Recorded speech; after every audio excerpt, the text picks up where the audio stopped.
Hello, hello. Sorry, Imager wasn't working, so I had to use a different way to upload the picture. So it took longer than I anticipated. I don't think I have mods installed to it. Oh, I do. Okay, cool. I'm just gonna grab my tea real quick because I did leave it on the other side of the room. I'm probably really quiet because I am far away from the mic. Reminds me, my mic's also probably pretty loud, so I need to turn that down. Which is a weird thing to say right after saying my mic is quiet, but yeah, it's been resetting to a different value. I might just make this the default value and lower OBS by 6 decibels or 3 decibels, whatever it is, because then I wouldn't have to change it every day. Hello, Tiger. Welcome, welcome. And hello, Wallywog. Yeah, usually I am updating commands, making sure I have water and tea near me. Notification hasn't happened because I just sat down again. I was grabbing tea. That's usually what I do at the inventory, or at the, not the inventory swap. Any percent space age designing. The command is the last thing I do once it's like actually ready, because I do ping for that one. Yeah, my mic wasn't quiet. I was like 20 feet away. I was just talking to Doc. Hello, Binary Dragon. Welcome, welcome. Also, fun fact, they broke pole dancing in 2.0. So the one time I tried it, we did try it once to see if I still could do it. And it turns out it wasn't my fault that it wasn't working. So the way it used to work, right, is I would never let go of left click the entire time. It's like this was all, you know, never let go of left click there, right? So I would go like this, and then place, then switch, and then place, and then switch. I am letting go of left click there because I can't actually do what I used to do, because now I'm back to holding down left click. I place. It doesn't immediately place. If you swap hotbars, it doesn't, or if you swap items, it does not place until you move off the tile or like back on the tile. So like if I switch to like, I don't know if that'll, it's pretty specific to switching out of power poles, but it no longer insta places. So that has 2 effects on pole dancing now. The way the pole dancing used twerk. But yeah, it has almost no effect on anyone. However, for pole dancing, instead of using, you know, the nice clean edge corner here as a reference point to when I need to press a button to switch, I now have to use the center of a lab, which is a circle, and very, very hard reference points. Honestly, it barely does. It saved like 5 seconds on a very specific build if you had certain limitations, like not having resources. So it affected me and maybe Zasper. I don't know if he used it, and we were like literally the only people who would ever benefit from it. So it didn't really affect speedrunners. Not any meaningful way. So pole dancing is this is how it used to look. The example that I can give is not nearly as it's not gonna be as clean as that one because they changed the timing. So it used to be like you had like a 7 frame, or it was like 14, like a 7 frame window to switch to that. You place this for another like 7-ish frames, then you switch to this, and then you went back onto that 14 frame cycle, and then you had like a 25 frame wait, and then a 15 frame wait, etc. Now it's like a weird 21, 7, 14 pattern for when you have like the windows that you can do your inputs. So it adds like a weird gap in the middle. So now instead of going like da da da da da da, you're like da da da da da da da da da, which is a reasonable pattern that I can learn, but it starts on a weird note now. So now it starts on what feels like the second beat of a measure, instead of like starting on the 1, because normally you would start the pattern here, but in this new way, the pattern technically would start here, but you have to start it here, because obviously placing this would actually, you know, place the item. So it's just this very bizarre thing. I'm not subscribed to myself.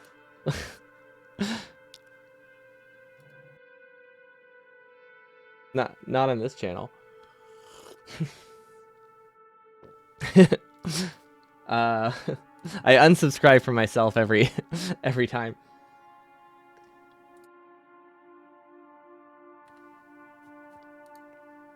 I guess it depends who. Well, who's sub to who? I guess I resub a lot. Anytime I need to like get a on-screen recording. But anyway. Oh wait, do you mean Anti-Patience is sub to Anti-Patience? Or I for some reason I thought you were talking about my VODs channel. Yeah, you don't have an option, I don't think. I'm pretty sure you can't unsub from yourself. Can you? Now I'm curious. It's the default, but now I'm curious. Can I even unsub from myself? I'm about to do the That is Josh Strive Hayes. That is not me. Yeah, there's no sub button, so that makes sense why I'm sub to myself. Anyway, so that's pole dancing. They did break it because now the pattern starts here and has like a weird 20 frame gap, and then you switch, and it's just so much different than how it used to feel. And like you can still do it, but now if you mess up, the mistakes are a lot worse. But like you can get into the rhythm. It's the starting it that's hard because you start on like you don't start on what feels like the beginning of the pattern. You start halfway through the pattern. So it's really hard to get into the rhythm immediately now because of that. And if you do mess up, like you can see there I placed a double place in here. Okay, so now mistakes are more likely to look like this than they are correct. So with the old pole dancing method, if you made a mistake, it generally looked like this, which was correct. Like you could fix that, right? So if you accidentally place this, then you place the power pole, you could swap to this real quick and then swap back to a power pole. It was hard to do, but you could do it without stopping. Now this one, if you make a mistake, you just genuinely have to mine the item. I mean, you could leave it, but when the times when I used this build, I didn't have any spare inserters, so I couldn't actually leave extra inserters. But now mistakes are more likely to look like this or like this with the new timings, which means they're less playable. But I think it's something you can adjust to, but the fact that the mistakes are worse is kind of annoying. You learn something interesting about Victoria. It turns out that very much not the idea game to play while you're high. Understandable. Maybe what if you play like a wacky mod? Nah, actually that might be a little rough. I was gonna say you could always play like a really trippy mod that makes you go crazy, and then you just second guess stuff even more. But I think that would be even worse. Definitely would be better. But yeah, I want to fix. I'm considering doing Fulgora first. So I was going to do bioscience first because you need to research more stuff with bioscience. But you don't really need to research a lot with bioscience, just more. So I don't think I really gain much by doing it first, which means I need to redesign Fulgora, which I do mostly like. There's some things we can change. But I do like the idea of redoing Fulgora to use boilers, because right now it's using a heat tower. So if we don't do Gleba first, we have to switch this. There's also, I know we had like a double-sided version of this. We did not leave it, so I don't know. Don't know where it can go. This should be able to fit on islands, right? Yeah, it can fit on small islands. Although I don't know how well it works. I haven't tested it. I think you can usually fit it. Okay, idea. What's the S? What's the S in this scenario? But yeah, that's what we're gonna work on today. Mostly novice. If we have time, I want to fix Gleba up and maybe redo a kilo, because it turns out anti-elites actually does quality science, which is a very interesting thought.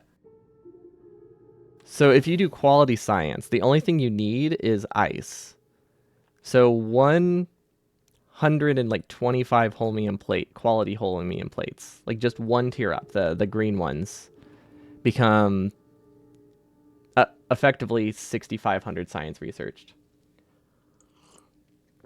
I don't know though. It's really easy to get the quality for. Like, it takes like 15 minutes off of the science production. It's pretty significant.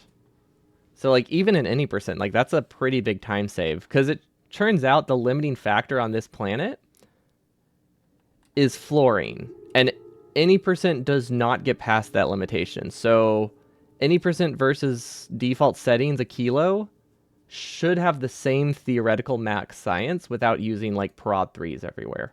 It's like the only advantage we have is maybe I can afford to use more prod 2s, if that. But because your limiting factor is here, you can't like substitute with extra machines. Like your bottleneck is going to be the number of these vents, and I don't think they're that much higher. They might be a little higher than default settings, but it's not like a significant improvement. So I really can't get like a lot more science out of it. It's like this window seems to be pretty much the same sort of bottleneck. So reducing the size of this base by half or being able to produce the science twice as fast is really nice, even in default setting, even in any percent settings. Because it's not like it's hard to get quality modules. It takes like a minute to get the research, and we'd only need like 5 of them total. It wouldn't be that difficult. We would only need quality modules in the ice assemblers and in like one of the Holmium machines. So it's something to consider. It might work out, it might not, but I don't think you can like fully say it wouldn't be worth it for any percent, because it is genuinely like 15 minutes of science. Do you not make any extra ice platforms? I do not, but that's not the problem. Like, this is using up all of this fluorine. Like, I guess there's technically 2 more I could use for like 20%, 10% more science. 1, 2, 3, 20% more science. But it's not a significant boost. And we already have these like beaconed and using like speed 2s already. So unless I'm willing to throw like 20 beacons at the problem, we can't really get more fluorine, which is our bottleneck. You thought it was a brilliant idea to build both red and green science together by feeding in smelted plates onto a single sushi belt? No, I think that is a brilliant idea. I mean, maybe not the best idea, because if you're feeding in the iron and stuff, your throughput for the science is pretty low. But I think you can still get like 2 science per second out of that, right? Let's see, transport belts are 1.5 iron. Inserters are 7. Okay, so maybe not. your limit is like what, 0.6 science per second or 1 science per second. So maybe not the best.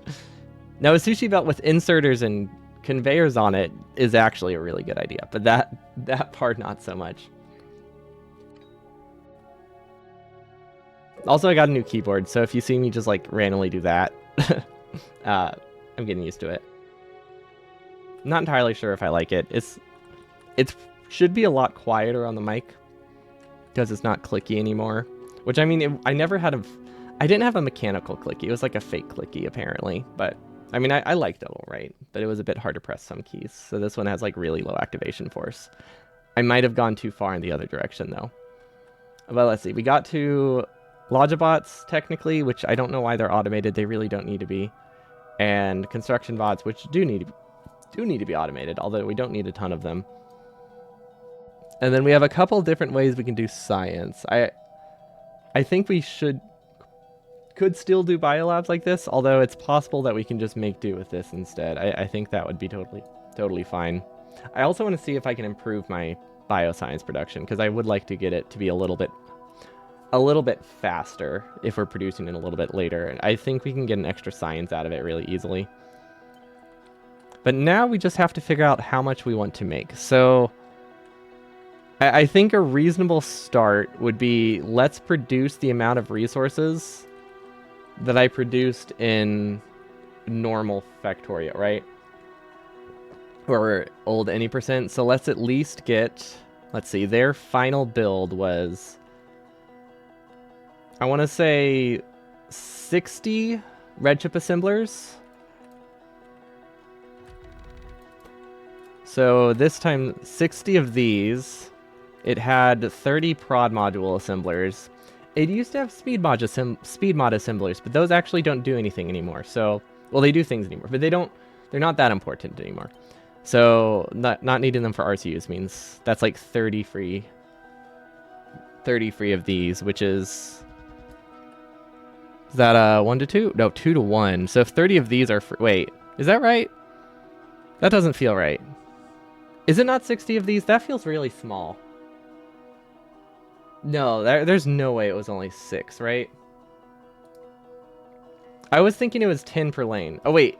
I was thinking it was 6 per lane. Is it not 6 per lane? But yeah, it would have to be more red chip assemblers than that. I mean, it's possible that you just rely that heavily on buffers. It is a very real possibility. No, because then nothing would get past. Because there were 6 module assemblers, which means they needed at least 12 to run full speed. So yeah, it would have to be 12. Okay, so that makes more sense. 120 sounds like a reasonable amount. Maybe I might be thinking of Marvelous Mixed, where it was two halves of 6. That's probably it. Or wait, no, is it 6? Oh, but there's not as many speeds as I was thinking. You know what, let's just look at the build. Let's just look at the build. We have it. This one has that Marvelous Mix actually in it. My first time trying it. Before I had to stop running.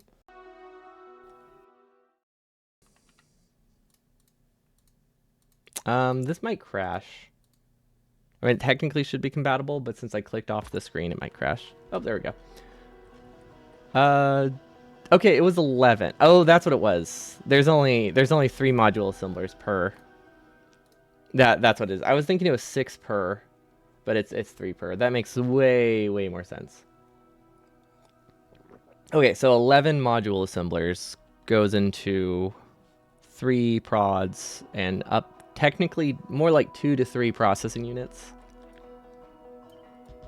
So that would make it 111 red chips. 30 of these total, and then 30 blue chip production. So let's start with blue chips. Actually, let's start with modules. We need 30 of these total. Seems very reasonable. That should give us plenty. And then how much science do we actually get? Like this. Let's do purple. I want to say it was 18. That is almost 2. Okay, so this is probably all the science we need. We can eventually just switch it over to assembler 2s to get more prod modules with no downside. So that's a possibility. So this requires a grand total of 0.6 prods, which is about this many? Oh, not even close to that many. Okay. So this is what we need for science. This is all we need for science. We need 12 for science. And then anything else is for the base, but I really just care about the science amount right now. We also need to fine-tune the trees because there's actually way too many trees. Okay, and then same thing goes for green. Or red, what color is this? Not green. Same thing goes for yellow science. And then our goal here is also 1.875, which would be this many. Okay, and that requires 1.12 processing units. Okay. I guess I could have kept those there, huh? That way I have the values to reference. Okay, so that needs 1.157. These will have prods in them. I'm going to assume it's about 10. Nope. It's about 15 of them, I think. Yeah, looks like we need 16? 16's pretty close. 16's pretty much exact. Okay, so 16 of these. So it is like almost a 1-to-1 ratio. Cool. Because we never really need... I don't think we ever really need to expand science past this. I think this is like the final size of the science that we'll need. Because we don't really need it to run super fast if everything else is limited to like 2 science per second, right? Unless I wanted to get some extra researches, but this should be more than sufficient. And then we have What else are we missing? LDS, right? So LDS consumption is 1.736. Which I guess, should we prod mod? Nah, there's no reason to prod mod LDS in any percent, or even anywhere, anything really. Anything that isn't like a mega base, I think prod modding LDS is silly. 1.738. So we need about this many. 1.7. Okay, plus 1. Okay. 35 LDS assemblers. That's actually more than I expected just going into science. Because we also have numbers for how many rockets we need to launch per second just to sustain... I don't know where I put them. Here? Okay, this is how many rocket launches we need every 500 seconds. So we can reverse that to give us the values that we actually need. And that's just, again, that's just for science, so it's not considering building speed. But I think if we start with the science and then add extra on top of that, we're good. But I want to see how little we can get away with for science first. And then, what's the engine requirement for these? Because we might... Let's see, that's 0.579. This produces 0.6. So technically, if we give these like prods and yellow assemblers at some point, we will get spare bots. So I'm thinking we upgrade these or prod mod these at some point, just to get a little bit spare, because we don't actually need a ton of bot production once science goes online. We only really need like, what, 50? We just need like a stack of bots maybe going with us to each planet. If that. Probably less, because we're not using Logic bots on anything. We only really need the construction bots. And those are just for personal use and to make changes in case we messed up something. But we'll say we need this many pretty much exactly to run science. There we go. Okay, so that's all the yellow science. And then purple science, we just do the direct feeding. So this is a little bit tricky. We have to kind of do this math by hand. Or, even better, we don't do it by hand. Hello, Deacon. Welcome, welcome. Factorio, calculator, and we just say 18 prod modded purple science assemblers, because this one's faster to put into this, because we're not fully saturating any of the assembly machines. I just need to get... I need to get the amount of steel we need going in. Items per second. Prod module. Why does this say the value is so small? Oh, it's blue assembler. It's not using blue assemblers for some reason. Okay. Okay, so we need...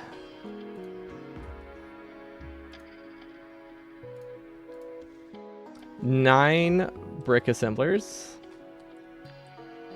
This is not enough. Well, technically, once we upgrade this, it is technically enough. We probably need more, but technically that is good enough.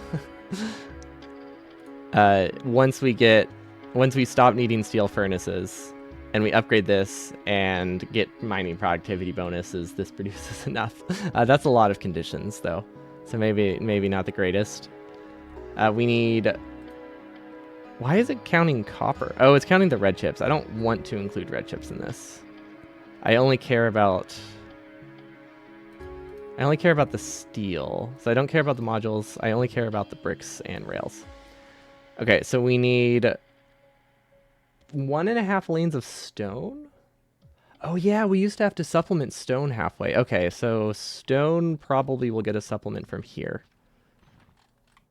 Because we need like a total of 40 stone drills, which we can get with speed modules, or... Yeah, we can just kind of combine the two. We should be able to get stone, no problem. I think getting like 1 lane out of this and then 1 lane out of this would be good. I might do a red belt upgrade, because if we automate red belt, it makes a lot of things a lot easier, which is nice. And then we need a lot of steel. We need literally an entire belt of steel going into these. I have no idea what that means. First run on 32?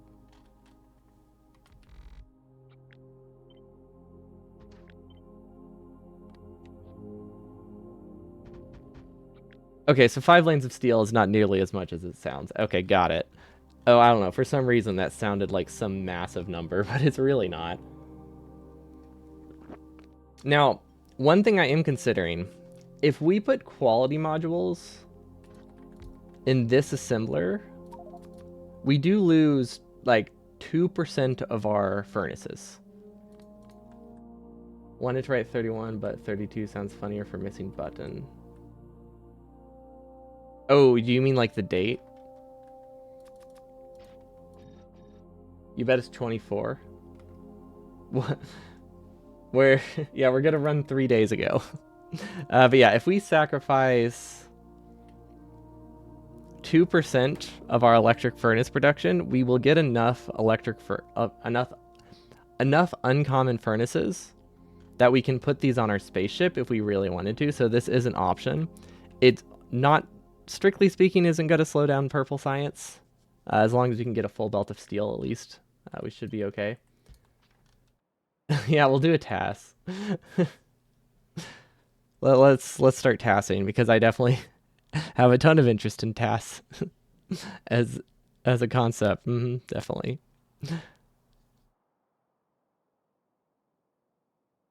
If you can use 26 as a time, then one can use 32nd of a month. Who is using 26 as a time? I'm not on board with that. This logic implies I'm okay with that, and I'm very much not. So most likely the task would do what it did with coal rocks and just make it the value they want. That seems reasonable, like some decent average value. That's still good. Just for the sanity of the tasser. Because that's what the current test is for any of the RNG that really comes up, is they just fake it. They'll denote the time something as past 24.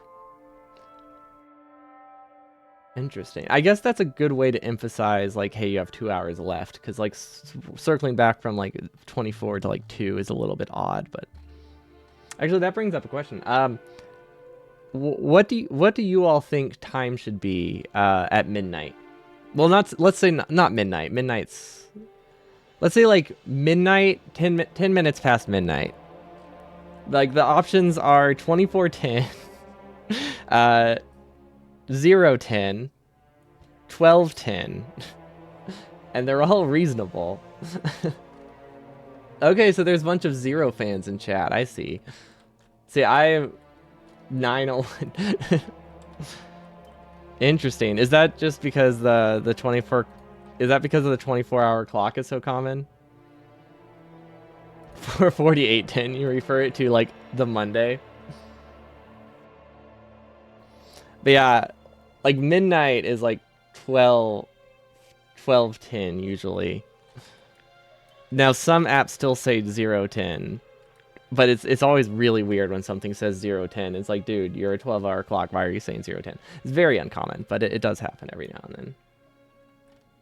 I mean, I'm not saying it's... I mean common here. Did I say common? I don't remember saying common. Having something that starts at 12 then immediately goes to 1 is stupid fair. I never said it was commonly used. I am talking about here. I know it's commonly used in Europe. You've never seen 0 on a 12-hour clock before? I've seen some poorly made apps. It's not common, but I have seen a device wrap around, like an app wrap around like 0 for some reason. It was bizarre. I didn't like it. But it's you don't normally see it because nobody writes it that way. Usually if that does happen, it's usually someone who uses standard, or not standard. It's usually someone who uses a 24-hour clock is saying a time to someone with a 12-hour clock, and they write it as 0 is usually where that happens, because they would think it's still 0. 24-hour dials. Now that's what we're talking about. I really like those. I've never really seen one, but I like the idea of just, actually having 24 ticks on it, or whatever it would be. I guess it would be 24, right? Is one of them... Or is it 11? Because one of them's inclusive. I'm not, now I'm questioning it. I cannot remember what a clock looks like. No, it has to be even. That's stupid. Anyway. Yeah, I figured most people would rate 0. Because, or at least most people watching me would rate 0, because I do have a primarily European audience. But yeah, we should be good with this amount for science, and then we need 5 lanes of steel. Now, 5 lanes of steel, we should probably do a double lane, because that's pretty easy. 24-hour dial would be, it really would. It's very, it seems really hard to read at a glance, though. That's kind of the only issue with it. South Korea, they sometimes use a 12-hour time, but you don't recall if 12 o'clock is the thing. What do they do about noon? Like midnight, I could see not doing 12. You also went with 010? Do you just use a 24-hour clock most of the time? I mean, ironically, I actually mostly use a 24-hour clock, but I never say times out loud in 24 hours. Like, I use it, but I never say it. And I would never, like, write a time as it. I just personally use one. Which is a little odd, but, you know, it does the job. Wait, this is a really long steel. This isn't right. Is it? Wait. No, this is not right at all. This is stupidly long. Yeah, I would have to supplement this 2 times.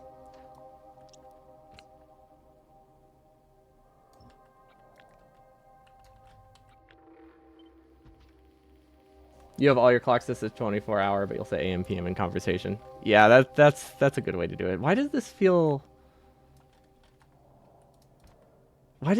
too short? We would have a whole lane here, and it goes halfway, and then another supplement here.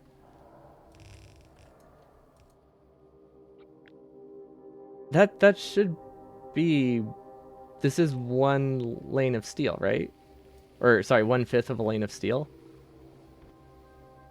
Yeah, why am I having trouble with that? What, this is a steel lane. You know what it is? I'm probably thinking of this like weird on patch thing messes with the numbers, and this is the last thing I built steel with, so I'm like, oh, it has to be longer than this, but no, that's just the length it should be. Yeah, no, it would have to be that many furnaces. How many hours will the any percent take? I don't know. I've only been in the game once. I have no estimates. We're just kind of winging it. Very little practice, because I want to do it next weekend. Regardless of how good the build is, I want to do it next weekend. Which I think is a mistake. But, you know, it's what we're going to go with. What the heck? How did those get all placed wrong? Okay. So you also have all your apps set to Celsius, but you'll also use Celsius in conversation. I very rarely use Celsius in conversation because that confuses. Most of the people, you know, I talk to IRL do not use Celsius. If I'm typing in a chat, usually I'll just say both.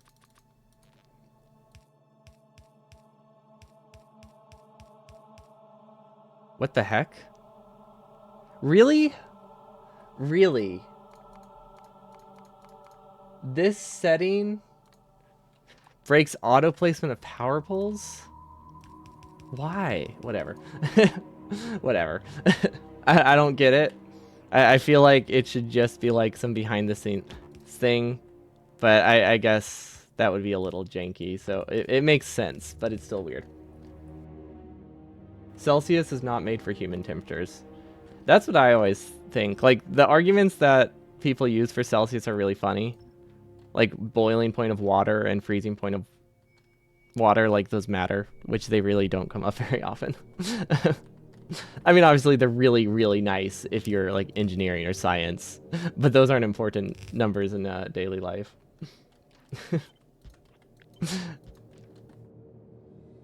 Freezing point matters all the time. I don't think it matters that much. It really doesn't. This would go there. This would go Here? Yeah, that's fair. But also, if you live somewhere cold, it doesn't matter because you can memorize the number 32.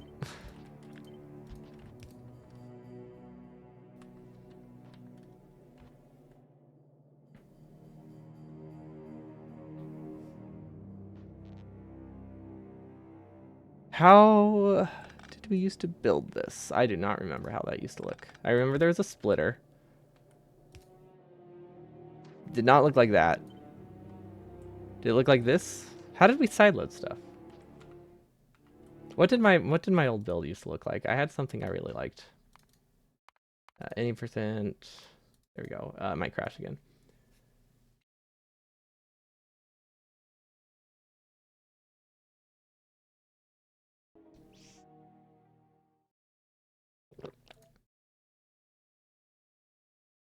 Okay.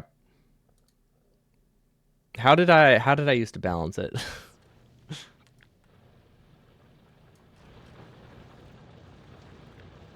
Oh, okay. I sideloaded there. Okay, we're just gonna take this because I really liked how I used to build it. The thing with freezing water and boiling point is it's noticeably more consistent to measure than a 50-50 mix of water and brine. Does that come up a lot? I guess maybe if you're salting the roads? Where does that come up? Does this work? Yeah, no, that's right. Okay, that's how it's supposed to look. Just feels weird because I haven't built it in so long. Okay. So, steel lane that I like. It really doesn't. It really doesn't.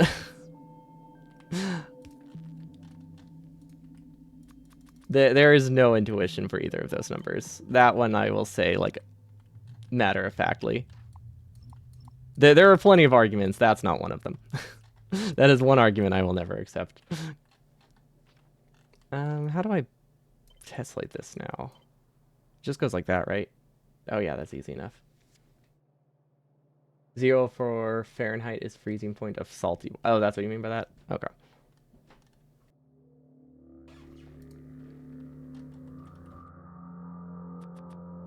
Don't get me wrong. I'm not saying either is better though. Like I don't have a stance on which I prefer. I just think all the arguments for it are always bad. I dislike both sides. I hate all temperatures. There we go. We need ranking. No, we don't need ranking. Ranking sucks, actually. That one is pretty bad. Kelvin's neat. I mean, ranking has a purpose, but it's not really any. I just like its name. How should I buffer the... I should definitely buffer steel, right? We should vote for Kelvin. 100%. Should I just do like a buffer chest? Like that?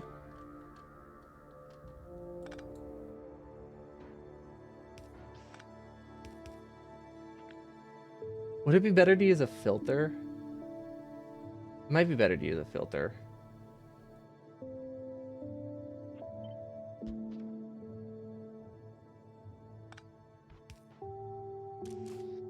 Because, yeah, not just being able to filter everything is really nice. I mean, this part doesn't really matter a ton. We just want it to be side balanced, and that should side balance it. The buffers inside the chest are very uneven, and the latency is really, really high. So it's mostly the latency. So, like, let's say you buffer 1,000 items in here between all of these, right? It's going to take, assuming no more production, it's going to take 2 minutes to clear that buffer before you can actually use it all. Whereas if you put it in a chest,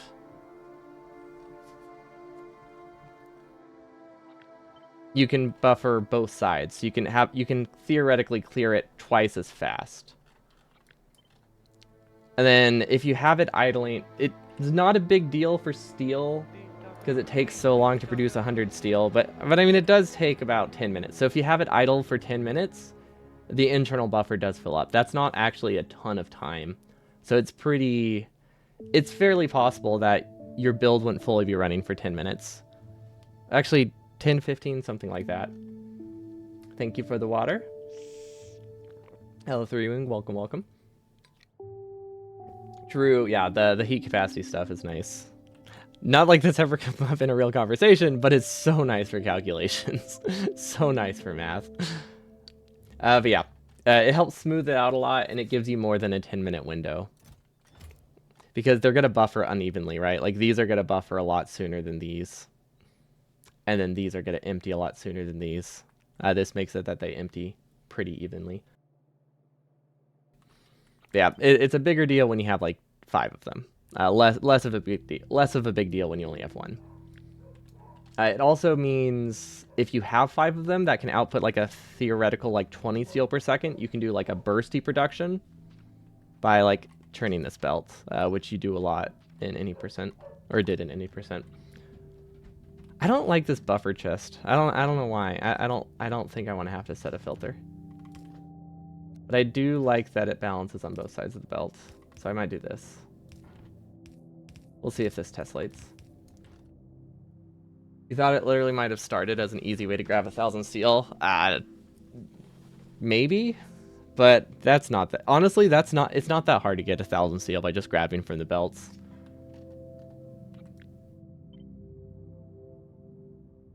You have much different casual conversations than me. I will say, I don't think this is the average conversation.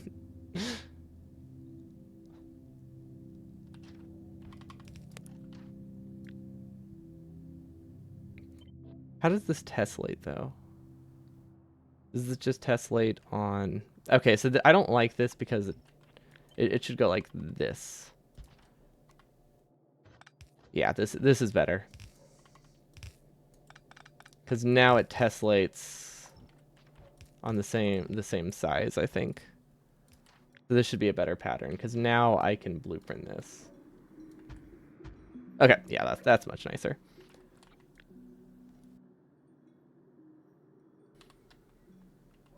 I mean, yeah, that's a reasonable conversation to have. Doing the math for it is not common. I don't think that is a very common scenario to actually calculate how long it takes to heat something. For the average person. I think maybe among people who play Factorio, the odds of that are a lot higher, for sure. But I don't think it's common enough for it to be like the reason to stick with a measurement system. Where should steel be, by the way? See, we can use this for LDS. We can use this for LDS. Honestly, steel is gonna be pretty far, I think. Because this can only get me like 2 lanes of steel. We could start buffering steel. Actually, can I get enough iron from this for... Nah. Honestly, the expansion patches aren't great over here. We're gonna have a pretty long one.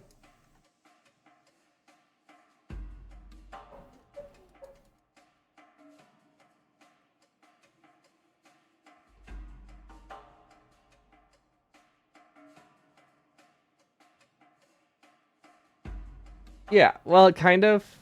Yeah, no, I'm going to play this seed. It's not, like, perfect, but, I mean, I am going to play this seed.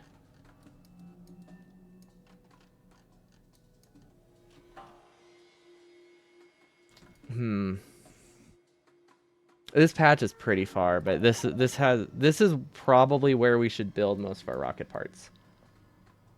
Like, there aren't really that many usable patches here. Maybe we can use this for space scaffolding? Because I feel like this is a good ratio to get us platforms.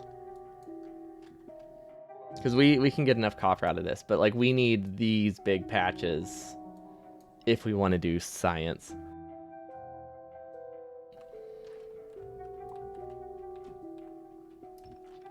So, probably steel lane here. There is none. Nobody's done a run. I mean, technically, Nephrim's run would count as an any percent run, so I guess you could count that one. But nobody's really done a space age. run. Nephrem's, I thought he got a run in yesterday. Did he not? I mean, right now, the only submitted run is 14 hours, and that's for default settings.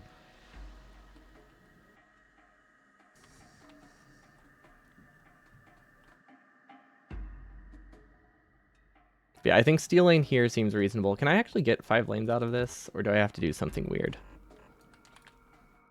I don't think I can get 5 lanes this direction. Okay, so he did complete a run. I wasn't sure. It hasn't been submitted yet. Or maybe it just hasn't been approved. But I don't know if there's an approval process. That's enough. That's way more space than I thought. Okay. Wait, what? How long are these? Wait. Oh, these aren't 30 long. I was looking for the number 150 and was really confused why it wasn't working. Okay, yeah. We can get 5 lanes out of this, no problem.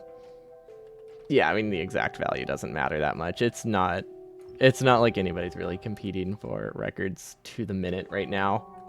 People are, really, the goal is to just do runs because nobody really is doing them. This is so far from my main base. Is it as far as I think? Yeah, okay, it's like 300 tiles. That's fine, it will work for now. And then, so we have steel. Now we need red chips, which we should be able to calculate how many we need by doing this for science. Soup or tea or milk are reasonable. Well, soup's a bad example because you cannot, the heat capacity of that is huge. Soup is so inconsistent with how it heats. Maybe if you just have one soup you really like, but at that point you just know how long your own soup takes. 5 circuits per second is 29 machines. Okay. Wait, no, I don't know what that number means. I don't know what the 29 means. So 5.295.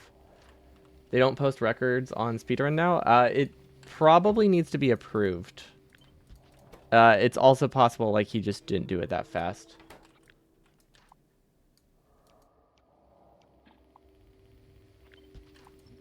It's chunky water, and I think that makes a very big difference. If your argument is that you can intuit a value from it, there's enough of a difference for that not really to be the case to give you any advantage. But most likely it's just been submitted and it needs moderator approval because they don't get auto approved these days. I think the first run the first like couple of weeks they were, but I'm pretty sure they're not auto approved. So a 10-hour run doesn't get approved that fast because somebody has to watch it. Considering I really don't think that's the case. I think it's more likely he just either forgot or it's waiting approval.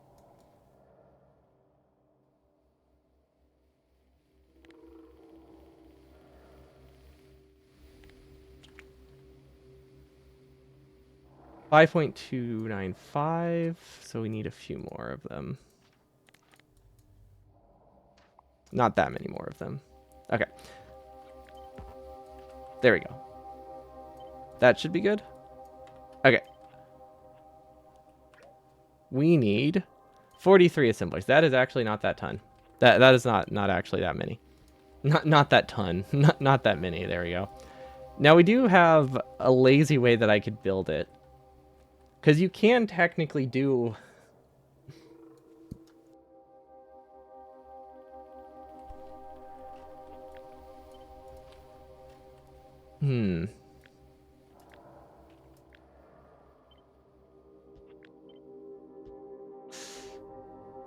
I could technically do a mixed build just for fun. You can separate the mixed build to make them not actually mixed. It's probably not worth it, but it is something you can do.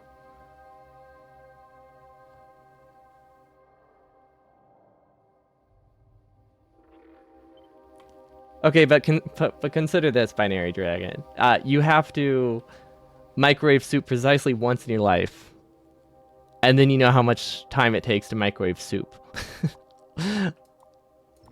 Like, I get your point, but you also only have to like microwave soup once to know it takes a few minutes to microwave soup. So there's not. It's not an advantage. It's not the advantage you think it is. I don't think. Like this is not a task that has to be done perfectly, and also it's something you only have to do once before you know how long your soup takes to heat up. Do I want to do mixed? I really shouldn't do mixed. It would be stupid. Let's just do 224 long lanes. That would make the most sense.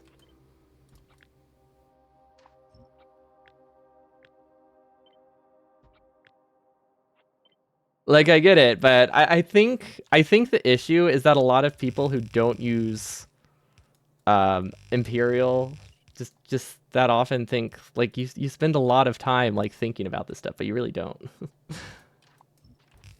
like you don't spend that much time thinking about conversions, or most people don't. So it's not like a huge benefit. How would I want this to be set up?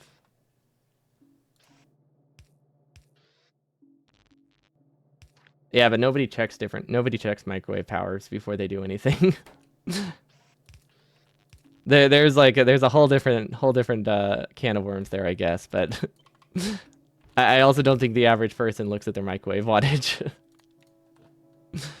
I think there are situations where it helps. I just don't think they are. I don't think you can argue that they're common, really. I mean, I don't mean it like that, but I don't think it comes up a ton.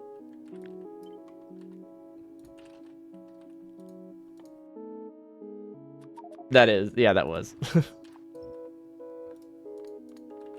Just set your microwave to... Yeah, just put things in at an arbitrary time and everything works out.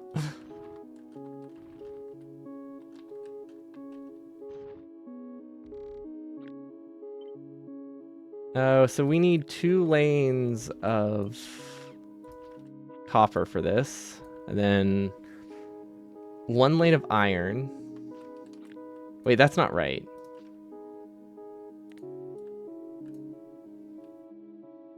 Is it? No, that's right. Yeah, no, because this is the same as this build, just 2 of them. Is there oil over here we can use? Gosh, this is a terrible map. Okay. I guess we can do oil here. That shouldn't be that hard. Okay, but we need 1 lane of iron, 1 lane of copper. Oh wait, we need the smelters. Then we need more green chips, but like this, I just want to get the science values first, and then we can worry about rocket launches after, I think. Just not have a microwave. Use a gas stove instead, and then all of the heat calculations just get lost to the world. And then it doesn't matter. That's the real strat.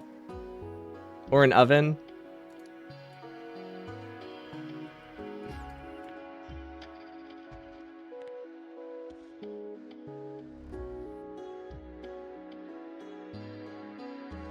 Then we need that's 3 half lanes of green chips. Okay. So I think for those we just do a normal green chip. Should I do dedicated green chip build? It might be better for me to just do 1 big green chip build.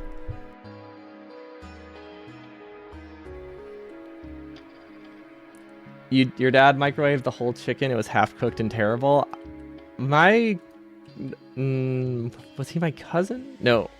Yeah, my cousin used to microwave bacon for and it wasn't the greatest.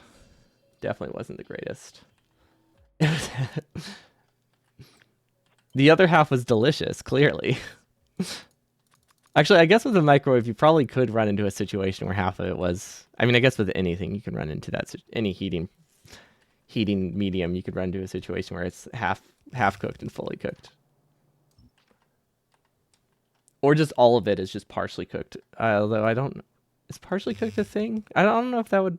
Would that count as... That probably wouldn't count as cooked, would it? You calculated how much money it costs to cook a defined quantity of egg on the stove. Nice. How do I want to do the How do I want to do green chips? So we have two options here. The most generic way to do green chips also gives us the most flexibility, and that is to just set up a large array of green chip manufacturing, which looks like this. And then we would have that on each side. Direct feeding with cables. This should be 7.5 green chips, right? Okay. I can't use the value here because it would not be accurate, but I could try.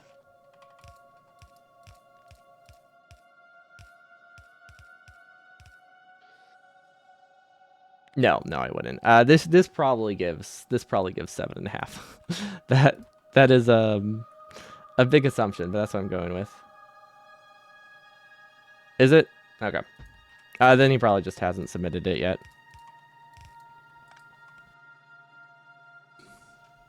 I mean, it's been less than 24 hours. It's not like the run has been like not submitted for a long time. I wonder if that's still the case. That it might not be. Because they did update the... Like, there's a new mod team. I wonder if they're still auto-accepted. It just hasn't been updated. I guess we could just try to submit something and see what happens, but no, that would be a waste of their time. I guess that wouldn't be worth it. Very good idea. Should I do a long inserter in the middle? I should probably do a long inserter in the middle, right?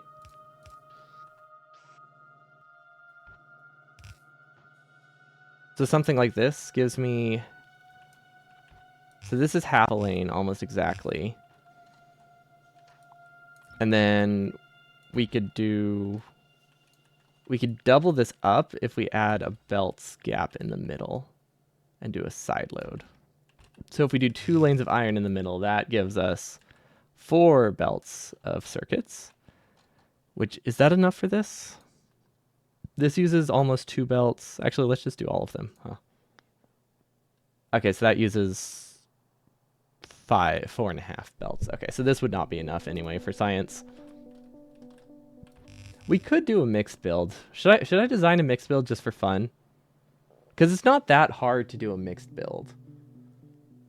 Because you can add... You can separate the belts if you really want to for a mixed build and get them to not be a mixed build anymore.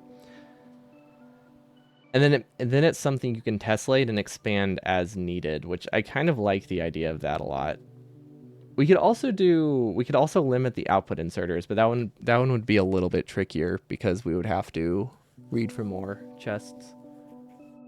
Yeah, we could do sushi. So if we do sushi with circuit logic, that would work really well. We could limit the output if one of the chests is full. So that's an option, and that gives us the ability to expand easily later by just adding more furnaces on top of it, which is nice. But on the other hand, it's not that hard to build this either. So if this uses 2 belts, it uses 3 belts of copper. Wait, this doesn't split very cleanly, does it? So the 2 belts of iron uses 3 belts of copper, which is half and half. Yeah, don't worry. We're not doing we're not doing the belted ore. We're not doing the sushi ore, whatever monstrosity they make. We might make some cursed builds, but we'll never... Okay, you know what? I'm not going to say never. But I don't plan to resort to that anytime soon. I think this should be an underbelt, so that way I can sideload stuff pretty easily. This is a very awkward stacker. How does that work?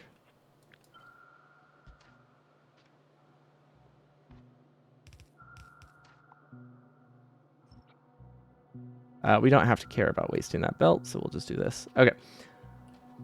Now, the reason I did that, and this is blinking because I have the speed up too high. There we go. This does not give us a good way to sideload it. So I think we would need like a gap in between, right? It's like if we split this in the middle, it could work. We could also... We could use a long inserter output. I don't know if that would be better. Because this is outputting onto the wrong side of the belt. So we need it to sideload. Wait, that's all we have to do. Never mind. Never mind. Really easy. Okay, so there we go. That should be perfect, right? Nope, that is the wrong spot. But I mean, conceptually, that's fine. I just put it in the wrong spot. Okay, there we go. So this is probably half the amount of green chips we need, honestly. So that means these should just be a regular belt. And then these are going to be a little bit awkward to do. I'm not sure how to balance those side ones. Because now this is 4 lanes, so this should split kind of cleanly. It's just they come from weird spots. So we have 4 lanes of iron in the middle. That would be here. 4 lanes of iron, and then 1, 2, 3 used perfectly, and then 1.5, 1.5 used imperfectly. And then this does an output prio here and here, and then this gets cut. So this should have 8. I think this is similar to how they do it in multiplayer. I'm not sure. But I think this design is all right. How do I split this copper? You know what?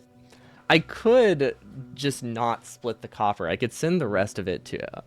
I could send the rest of it to LDS. It's not a bad idea, is it? Let's see. If this would be 1, 2, 3, 4, 5, 6, 7. That's 7 lanes of copper. So that's 1 full lane of copper. How much do we need for LDS?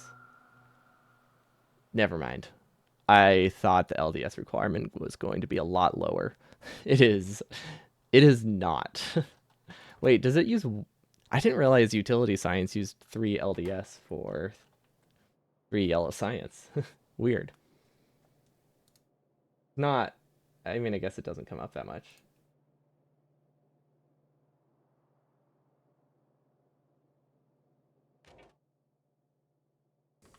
Okay. So we can use that. We can use that copper. We probably should use that copper for LDS, but we need other copper as well. I could prod mod LDS. No, that sounds really stupid. I really shouldn't prod mod LDS. Okay, and if we could design it in a way that this could be upgraded, but I don't think we need to, because once we're done with this, we're done with it. Like, we don't need to come back here and do any more expansions on Novice. Probably. I don't know. Maybe I shouldn't say that. Okay. You know what? Technically, we will have mining productivity at some point. So I think this will work. It doesn't have to be perfect. Some of them can be missing resources, and the world is not worse for that. So we just take this, we snap to grid, we relative. Right. Forgot that's how that used to work. Honestly, we could just keep it as extra long. It doesn't waste a ton of resources. It's like we're not going to be hurting for drills or anything like that. We're not going to be mechanically fast enough to worry about trying to save a grand total of like 30, 40 drills by having those ones on the end wasted. You got no spoon yesterday? Nice. Was that in any percent or base game? Or sorry, was that in base game or space age?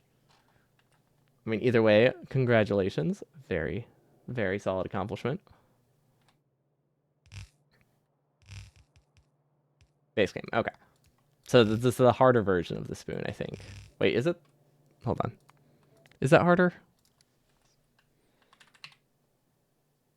Yeah, okay, that is the harder version. I couldn't remember what the requirement for spoon was in Space Age. It is literally just watching it launch it. Well, yeah, a tad easier because of that, but also still harder than Space Age spoon, because in Space Age spoon you don't need yellow science or purple science at all. This isn't right. I forgot the smelters. I think we should do like a short smelting lane, right? Yeah, I'm not gonna smelt the ore. That's my new time saving strat, to just not smelt anything. Hey, but think of how many resources you would save if you could just process the ore directly, right? That is not the right blueprint. Okay. Do I want to power this with coal? I feel like I should power these with coal, because the thing is, Coal is really close. Also, I feel like I should use this iron patch. Because then I can use this coal. And that's really nice. Because if this build is all together, the ore can come far away. It's better than having the drills, everything else be far away. Let's see if we can fit this whole thing on here now. Yeah, that still works. Doesn't need to be perfect. We just need enough of a gap to connect these.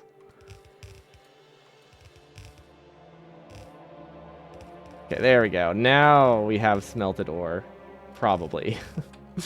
And then, yeah, I think we just get coal from here. I don't see any reason not to.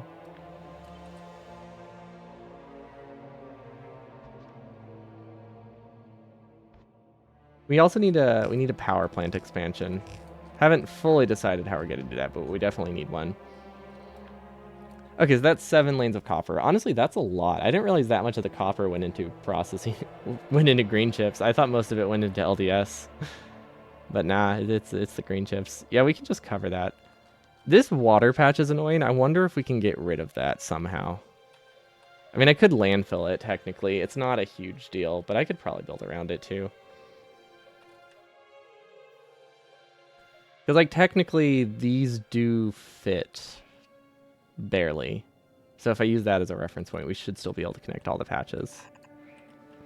And somehow we are in the wrong zoom level again. Perfect. Okay, let's see if we can get copper through, like, or iron through like this, because this might be a bit tight. I'm not sure. Honestly, this post bots section of this map is real bad. I kind of just chose one at random and was like, we're gonna roll with this one because it seems fine enough, and it is. It is perfectly fine, but it's not like good by any means. Huh? Okay, that was weird. Okay, so that gives me 4 belts of green chips, which is fantastic. And then we need how much copper going into this? I think 24 cables, so that's actually just 12 copper per second. So that's 1 belt of copper. You love how different an early speedrun build looks from a really developed speedrun build? Yeah, like it. I mean, Nephrem's and like, I think the any percent build used to just be generic blueprints like this, like a lot like the guide build. It takes a lot of time to just like build stuff on the patch and refine it. And even then, once it started doing like on patch stuff, the starter one, I think it was originally designed for 145. It looks a lot different now than it did. Like it gets cleaner, but also more cursed at the same time, which is really fun. Yeah, I don't know how long like generic builds are ran, but I feel like I definitely saw some of them. Maybe it's just because the only ones I ran were the only ones I watched were guide builds, so that could be it. The mixed build especially, yeah, that one definitely changes a lot. Especially now in 2.0. If I was doing mixed, it would be here. I could do mixed, it's just there's not really a benefit to it. There's not a huge benefit to it when the run doesn't end like 20 minutes after starting it up. Like, there's definitely a benefit because it's easier to build once than it is to build like separate modules, but the longer the run goes after the mixed build, the less it matters.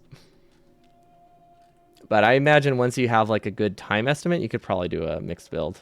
It's not impossible to control at all. It does not cost much to make the mixed build have pure belts. Like, you can make a mixed build not have sushi outputs and never have any issue breaking things by just separating the resources out, which only adds like 20 to 40 belt per mixed build. It's really not a lot. Doesn't make it any larger either. So you can control it. Like, you can very easily control it. It's just we don't have anything to copy. I mean, we could do that just for fun, but we don't necessarily need to. But yeah, there's a way to separate the outputs, and it's not particularly difficult. You can also use circuit logic. Works very well. I don't know. I'm not sure. I might do a mixed build.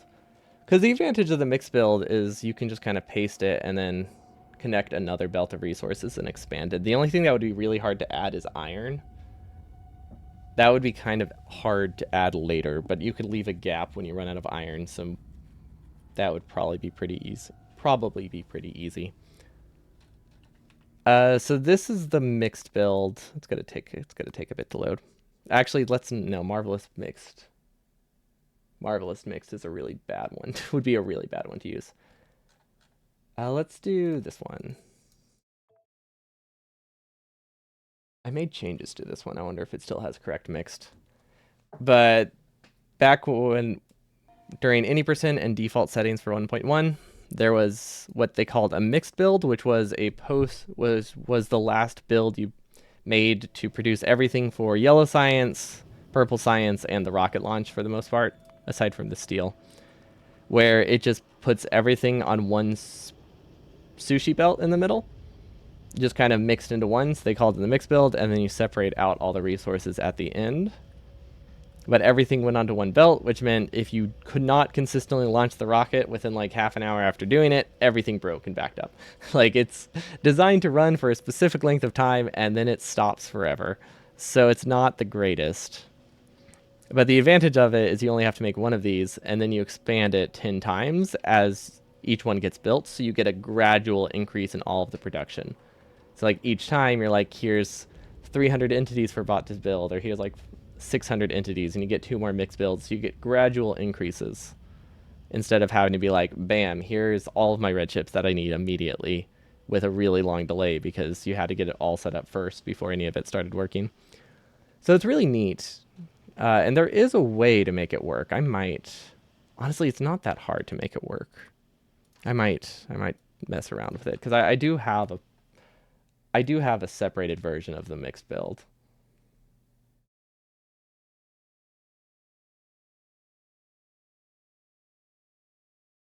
And it's not that hard. Especially you can read from the chess and limit the output inserters is another option. But I do kind of like the idea of doing a pure output version. Because you would build this segment. So we have all of this to work with. So you would take this and then you would like sideload it. And then these would have an input being here now instead. And then maybe outputting here. And then LDS. Oh, wait, no. LDS is the one that would be sideloaded. There we go. And then this would have long inserter output. Now, the ratios for this are definitely off now because you no longer need a lot of stuff. But I think they're not too far off. So it might still work. But yeah, you would do something like that. And then sideloading these would be the hard part.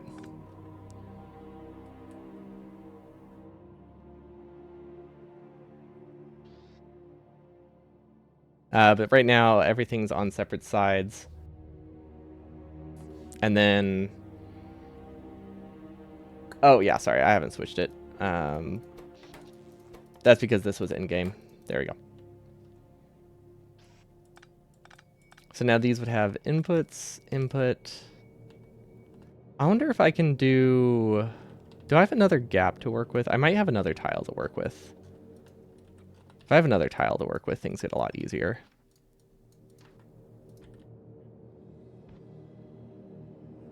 Okay, I have all that space to work with, so I do have this whole tile to work with. Okay, so that changes things.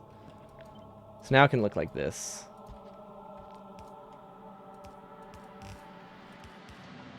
So yeah, you could do something like this, which works fine. And now that we have that extra gap to work with,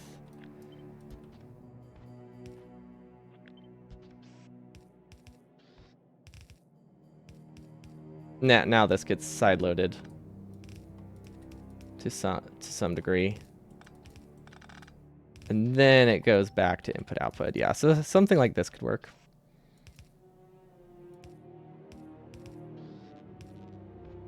And then you have 4 belts. Now the in connections are a little bit annoying. But this does work, and it will self-balance towards the end once things back up, so it will be able to respond to shortages pretty easily. The one disadvantage of this is that I can't really use it for Prod 2 productions very easily, but that's pretty easy to set up. So I could do something like this. I feel like it's not a good idea because it takes a lot of practice to set these up consistently. But that is an option. We can figure out a new mix build that works at some point. But I think first attempt I should just do generic designs that are not difficult, that are difficult to mess up, or more difficult to mess up. I wonder if I can get enough iron out of this. That would be very nice. Okay, and then we need LDS, which we need 2 belts of copper for LDS, roughly. Well, actually, probably we should aim for 3 belts of copper. Yeah, we should definitely aim for 3 belts of copper, because we want more than this. This is the bare minimum, just for science. What does this say? Let's see. We got a value the other day. This says that we need 100 LDS times 2, because... What does the times 2 mean? Oh, because it's half a rocket. So why did I write it that way? Why didn't I write it as half? Whatever. Whatever. So every 500 seconds we need 1 launch, half a launch, half a launch. No, half a launch, half a launch, half a launch. So that's...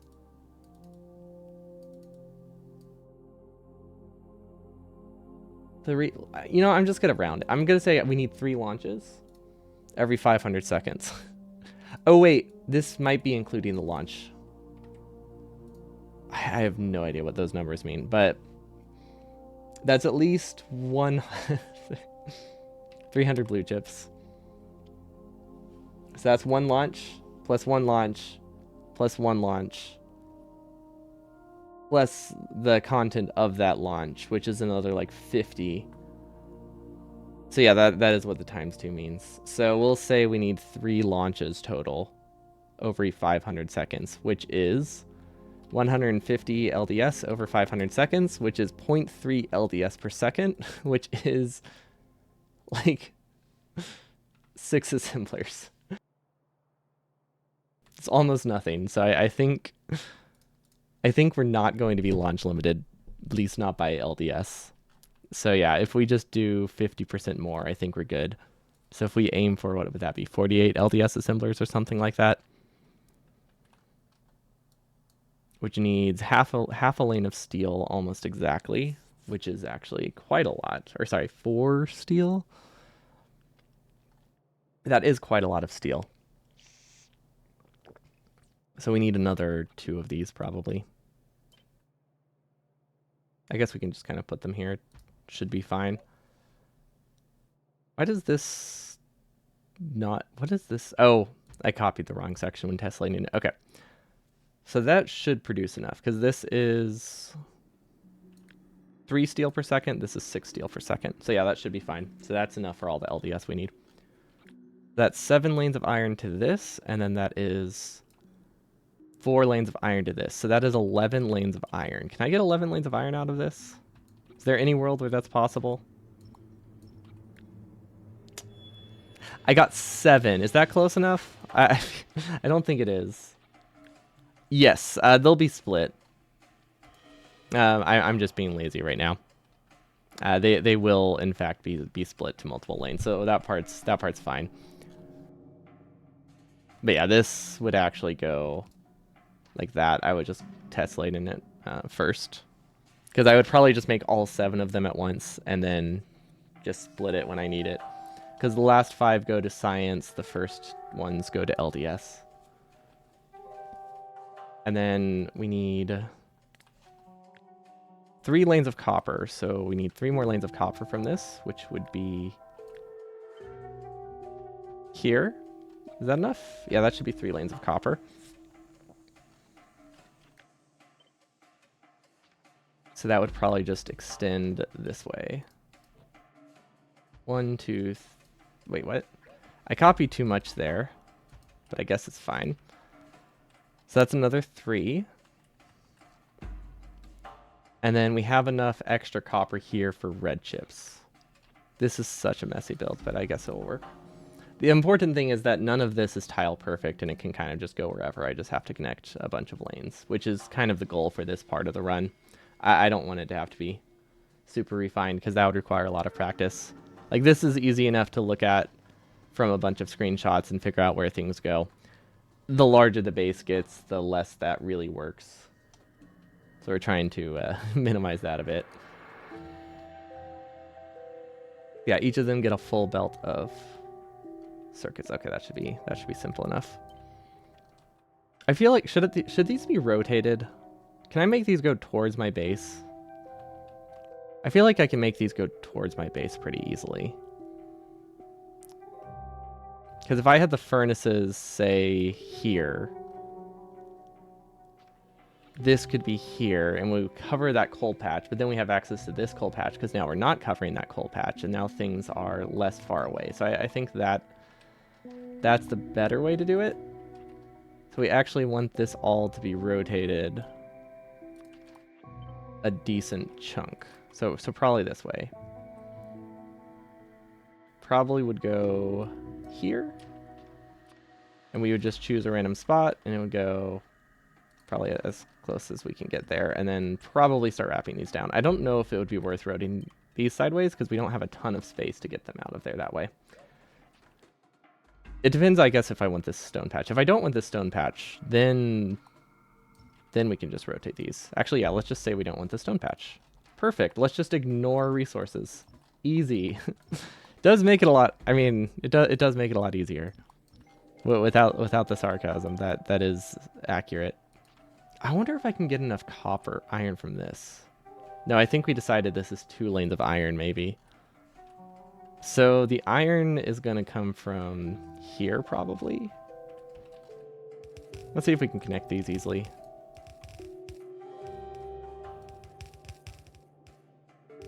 It's a little annoying, but it's not bad. We have plenty of space. We have like four spare tiles there. Wait, why does this not feel like the right amount?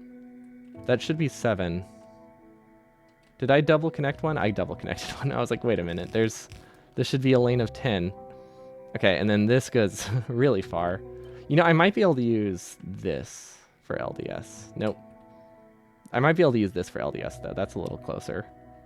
Although I think at this point it doesn't matter. Now let's just use the easy one. Okay, so that would connect to those 3, and then this all goes to steel. How do I get 4 lanes of iron here? It's a little trickier than I thought it would be. I probably want the iron maybe down at the bottom. I feel like that would be a good spot. Yeah, we'll probably have to have coal go the other direction. Oh yeah, we'll 100% have to have coal go the other direction. That would be silly for me to not do it that way. Because we can just kind of paste this here, and then voila, we have coal. And it doesn't have to be tile perfect or anything. It's just kind of there. And of course, Smart Belt breaks all of that. It's fine. We're building this by hand. Actually, only this part was broken by Smart Belt. That's surprising. I was expecting a lot more to be broken, so that's good, I guess. Okay, and then we have 5 lanes of iron. Is there any... Can I add a gap here? No. 1, 2, 3, 4, 5. Okay, so... Sorry, 4 lanes of iron. No, wait, I need sticks. No, sticks can come from somewhere else. Sticks can come from the original mall, actually. We don't really need a ton of sticks. Now, I also have not expanded any... I haven't done any prod expansions or power expansions, so we'll need to figure out where we want to do power. We could do nuclear. We need nuclear by the time we get to a kilo. But because that's so late in the run, I don't know if I can necessarily justify... I don't know if I can justify nuclear power on Novice. We'll have to make this whole base and see how our power consumption is, because I don't think it's going to be... I don't think it's going to be so high that we can justify this. Because nuclear is a long time to set up. And it's not like we're limited on oil or water. So like we can just do more refineries and get free power with basically 0 effort thanks to the new fluid changes. Like we don't even have to use advanced oil. We can just use we can just use solid fuel out of crude if we really wanted to. Although that is or solid fuel out of petroleum. It's a pretty bad idea though, but I mean it is, you know, it is an option. Okay, so this would go up. This would go up. Nice. This is the kind of base I know, the spaghetti base. The spaghetti base is a fun, my favorite. Okay, so that gives me all of the circuits I need, and now we have red chips. And we should still have an extra lane of copper. The issue is that it's a little bit annoying to get. So basically, we go 1, 2, 16. I think we should just do this to be easier. That's something that we can copy a lot better. It does waste some belt, but it doesn't waste a ton of belt. It just wastes it wastes a little bit. So I think it's worth the simplicity. That should be relatively balanced, and then we can send all of this into circuit assemblers or wire assemblers for red chips, and then the rest of this can go into blue chips and module production, and that should be a-okay. Now, can I fit red chips in here? I feel like I can't. I think my whole point was to try to fit red chips in here. I think we have to make them vertical, which isn't inherently a problem, actually. It's really not. Although, with the way this is going, I could just use that. I could just produce more copper down there and then get the wires that way, but I think we'll be fine. I think we'll be fine like this. So that would leave us with half lane of copper, which we turn into circuits.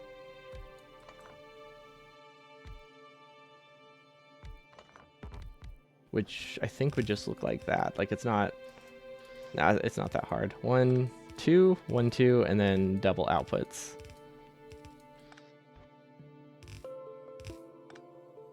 And then this just connects wherever. Not like that. So not that much whatever, but it kind of just goes wherever. And this should give me more than 20. This should give me 24, right? Or 12, sorry. Yeah, 12, exactly. Perfect. So we barely have enough copper for this, but we have effectively exactly the amount of copper we need. It's just we have no tolerance after that. Okay, perfect. And then we can send one of these lanes to split into both of these, and that should be fine. Now, if we do it this way, we do need a prio, so that way we don't use some of the chips, but that shouldn't be too hard to set up. Okay, now I just need to figure out how to get plastic over here, which I'm realizing now is actually harder than I thought,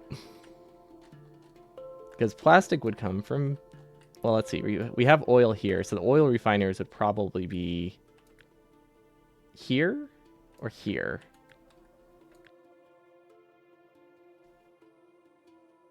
I think both fit, right? We don't have any size issues now. That's only like 150 tiles, so we can put it here. What I could do is just this, and then I don't have to worry about the sides. Then we just need one belt of plastic, and I don't have to think as much. That's definitely the better option here. And then this should be split off earlier, I think.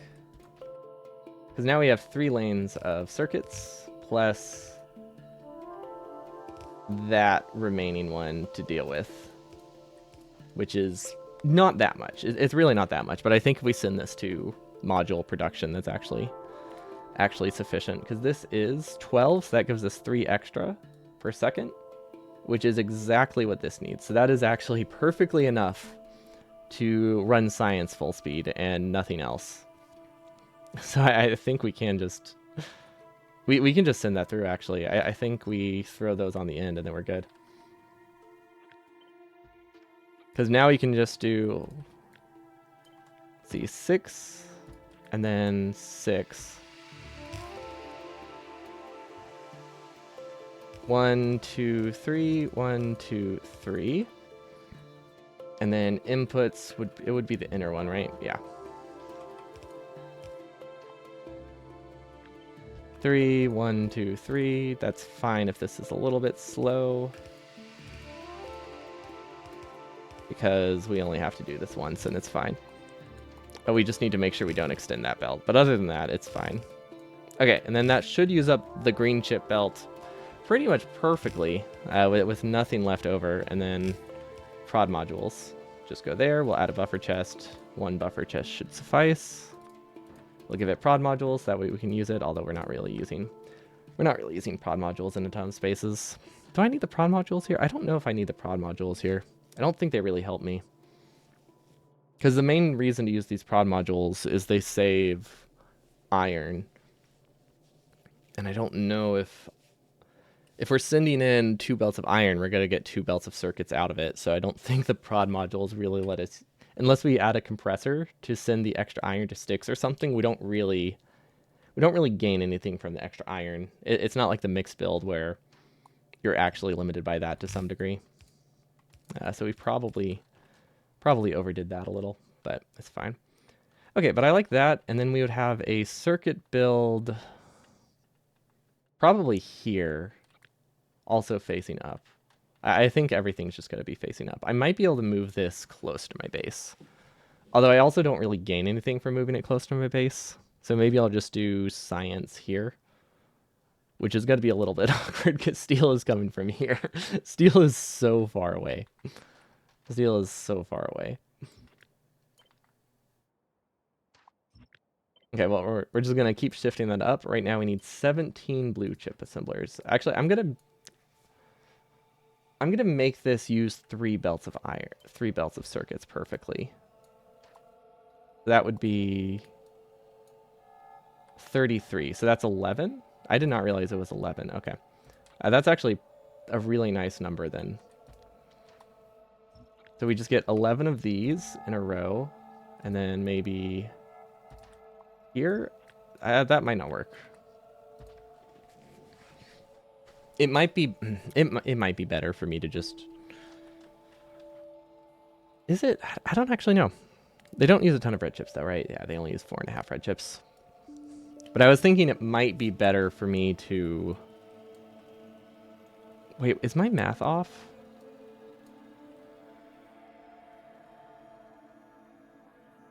Six.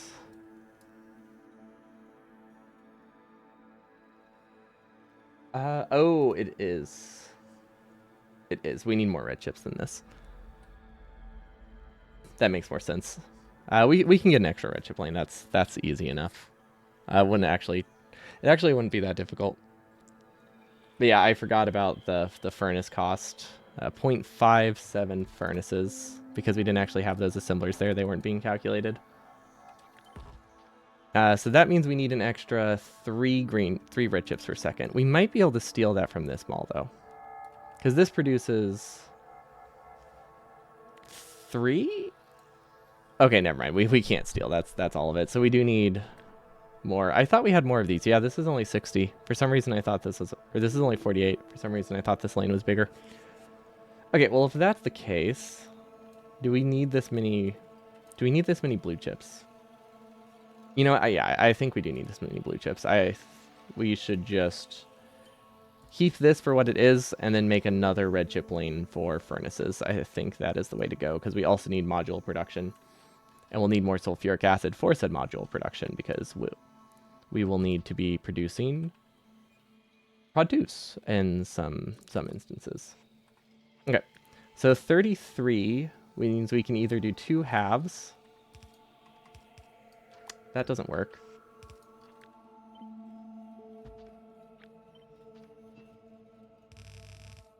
This might work. So I'm trying to make it that I don't have to balance the green chip lane.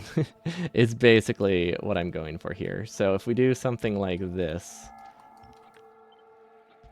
we need to paste it to the other side.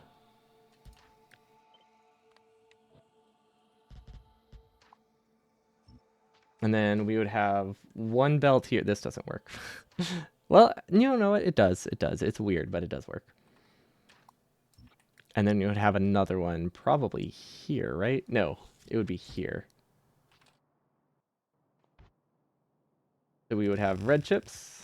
Or no, sorry, that one's a green chip. This one's green. This one's green. Oh gosh, this is it's not the best, but it does work. That's the important thing. It's functional enough for us to get a run in, which is my goal. It doesn't have to be perfect. I just want to be able to do a run without making like a perfect base, because I feel like there needs to be running is fun, right? It's something that should be done. And then we sideload this, and there we go. That's all of the red chips we could possibly need.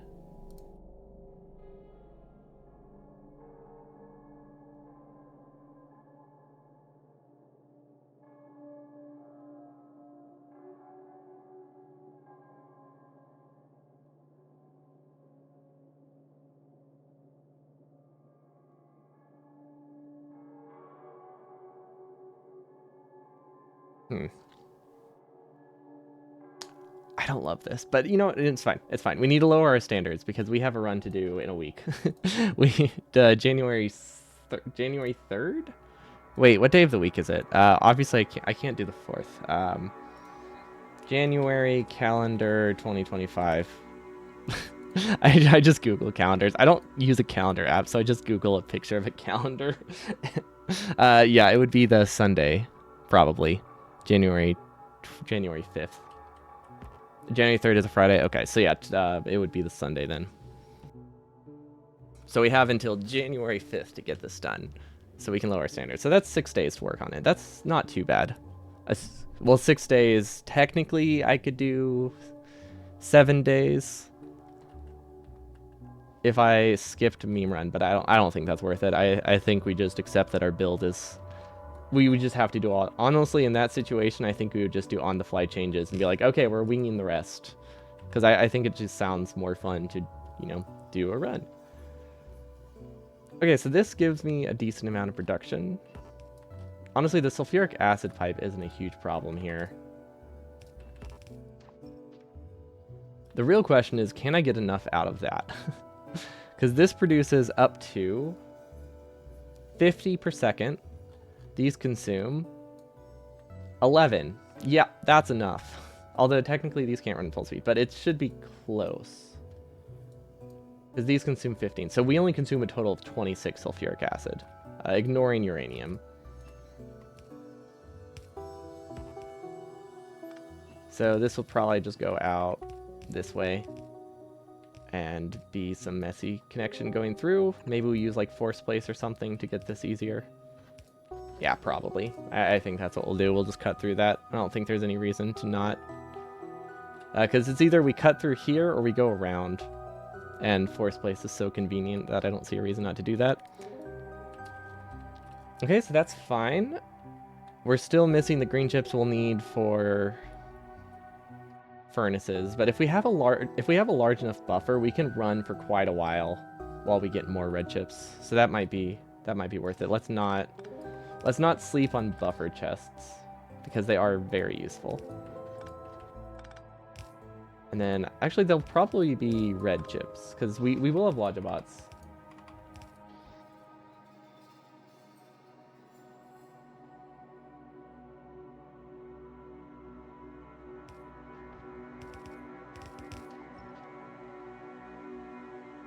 Yeah, I think that's fine. Yeah, we'll have Logibots for filling the silo, so that I guess we'd only really need one. Honestly, we don't really request many red chips, but we'll have them in buffer chests just in case. They're cheap enough that it should be fine.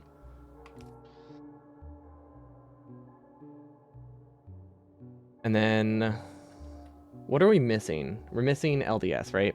Yeah, we're missing LDS. Okay, so LDS is the one where we realized we forgot something, right? No, actually, no, that wasn't LDS. Said I wanted to aim for 48, which is a very weird number, I'm realizing. Is that a clean number in any context, though? Not really. Wait, that's 36. What the heck? Well, that's why it looked so weird. Okay, well, that explains it.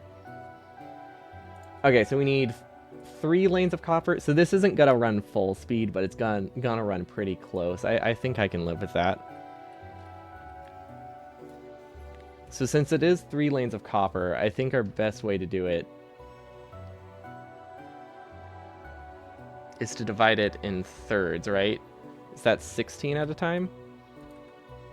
Does that divides evenly, right? I can do basic math. I feel like I can do basic math still sometimes. I don't know. I question it a lot. We could also do a red belt or a copper supplement. Because that might be easier in terms of plastic and else. Oh, wait, no, but plastic also needs... No, thirds is good. Thirds is good. So I'm thinking we do copper, plastic, and then they share the middle belt. Kind of like how we did this. So this would be copper, this would be copper. This would be plastic and steel. And then for this one, no wait, how do I get outputs from this? Oh wait, no, output shouldn't be that hard. Yeah, the only reason outputs were different for the blue chips is because blue chips are weird and have the other belt, which kind of messes with things. And then we'll probably just make this faster to build, which means we're just going to accept that we use long inserters. Now this doesn't quite work, but it's really close, so I think it's fine. Because the way this is set up right now, it is a little bit janky. Is one way we could phrase it. Because this is like 12 plastic, which means this needs 8 and this needs 4. Which is like really almost fine. We have a 5% loss, which is fine because I think we don't actually get enough copper anyway. So yeah, that should work out perfectly. Maybe I have... Can I fit them this way? I might be able to fit them this way. This might also be a terrible idea, but it could work. It might be a terrible idea, but it could work. That's honestly the motto of the whole run. If this goes over a tile... Yeah, I think we could probably fit LDS this direction. We could also just do 4 lanes of LDS. But then I would have to divide the plastics, and that was kind of what I was trying to avoid.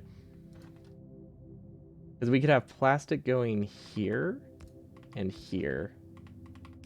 That does not quite work, though. So it would have to look like this, which is incredibly messy. I hate that. Nope, we are not doing that. That is way too much thought goes into that rotation, and I do not like it.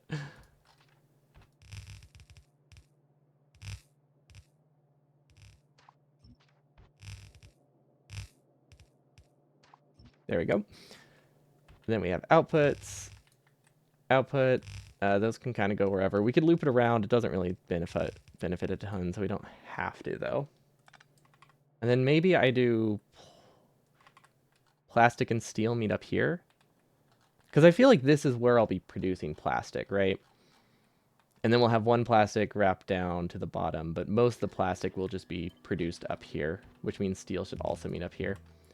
Which means this middle belt goes the opposite direction. So if we blueprint this, that should be good, because now we can just combine them at the top, and I think that fixes our problem. Now this is a very spacious build, but that's because we do have plenty of space at this point in the run. So we're gonna do plastic, steel. Can I get them to meet in a cleaner way? I don't think so. I think when you do this kind of split, it's always a little bit messy. And you have to accept that some of them are gonna take a weird turn. Okay. Also, I have to take a very short break. I gotta go grab some water and stuff. Back in a jiff.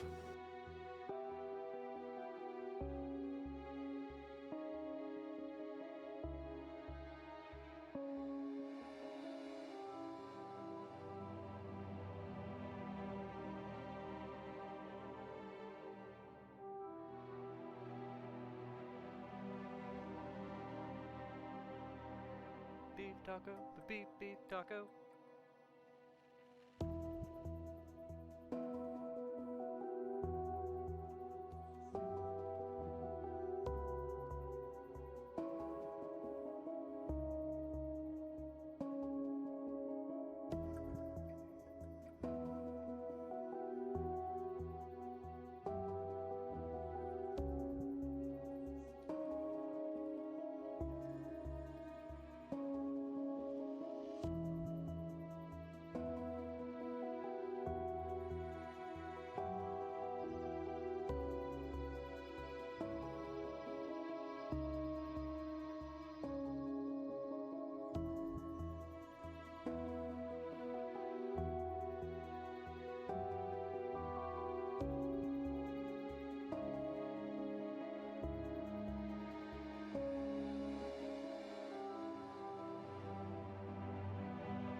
I switched screens, right? Yeah, okay.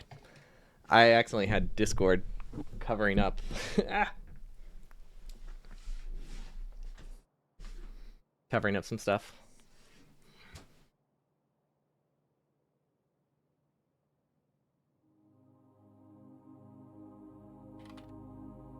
Okay. There we go. Yeah, I've started keeping Discord open while streaming because a lot of people share blueprints through that. But it also means I keep clicking on it and accidentally covering up my streaming info, which chat is always visible, but my OBS monitor is usually covered. Okay, so with this, we have an extra 0.7 LDS per second, which is one launch every, what would it be, 45? We can do 45 probably. It's easy to get prod ones in the silo. So 45 divided 0.7, that is roughly one launch per minute. That is not a lot, but I think it's enough. Yeah, I have not switched the screen, thank you. Despite, commenting on it, I didn't actually switch the screen. Very, very good at remembering that.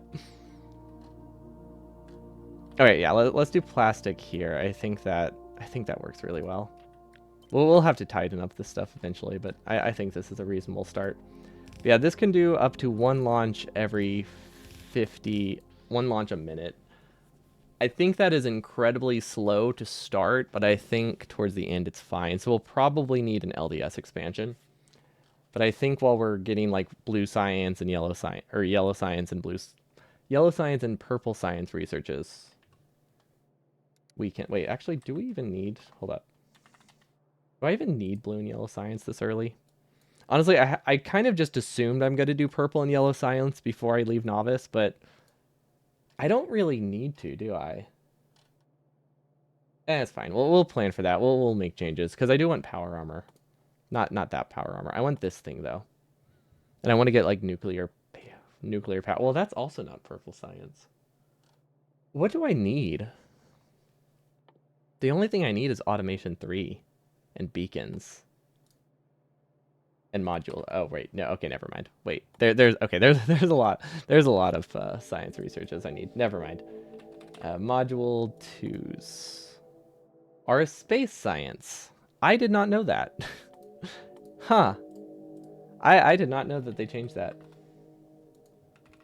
Yeah, I know you don't need the yellow juice for science. I know you don't need the yellow juice for like space, I guess. Or for module. Yeah, for space. I knew you don't need it to get to space, but I wasn't sure if there are other researches. So I don't actually need yellow science. If I don't need yellow science, I don't necessarily need a higher LDS production, because if our limiting factor is the rocket launches we can do early, we can have those produced while we're not doing yellow. And we can just get a buffer of like a couple dozen launches, and then we can go do yellow science. Because once we have yellow science up and running, we probably only need one launch every minute. That should be fine. Because we're not going to be transporting a ton of science around. Yeah. Okay. I think we can live with that. Yeah. Yeah, that should be totally fine. Okay, we can move this closer. Which means it probably can get a dedicated coal lane as well because it is so close. Although, how much do I need? This wants to consume a lot, right? They don't have any fuel. Why doesn't it give me a fuel value?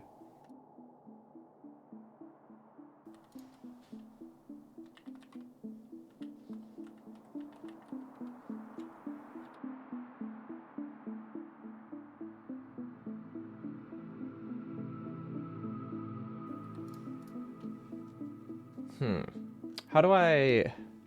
Can I just do math? I should just do math. This is 336 times 90. 336 times 90 is 3,000 divided by 4,000 equals 7.5. That works. Okay. Latency is absolutely awful if I do this, but this is technically enough. Because I wanted to leave this spot for plastic. And I wanted to have some leniency. So we should be good. Same for this one. So if this is 336, this is 336. So these both consume the same amount. So this is actually one lane of coal.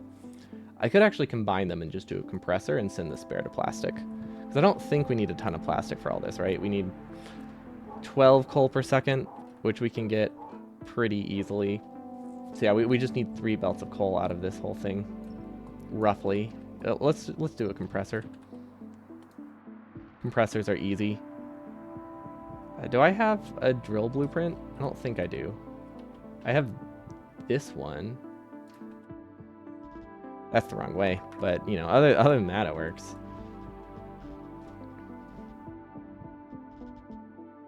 Okay, I'm realizing now that the tolerance for steel is a little bit tight if I'm gonna be placing it there. So maybe we move steel back a little bit so that way we can afford a compressor. Afford a compressor is a weird sentence because they're basically free. There we go. Okay. So we're just gonna compress these and then we get enough. And then that should be fine. So one goes here. One goes here, and then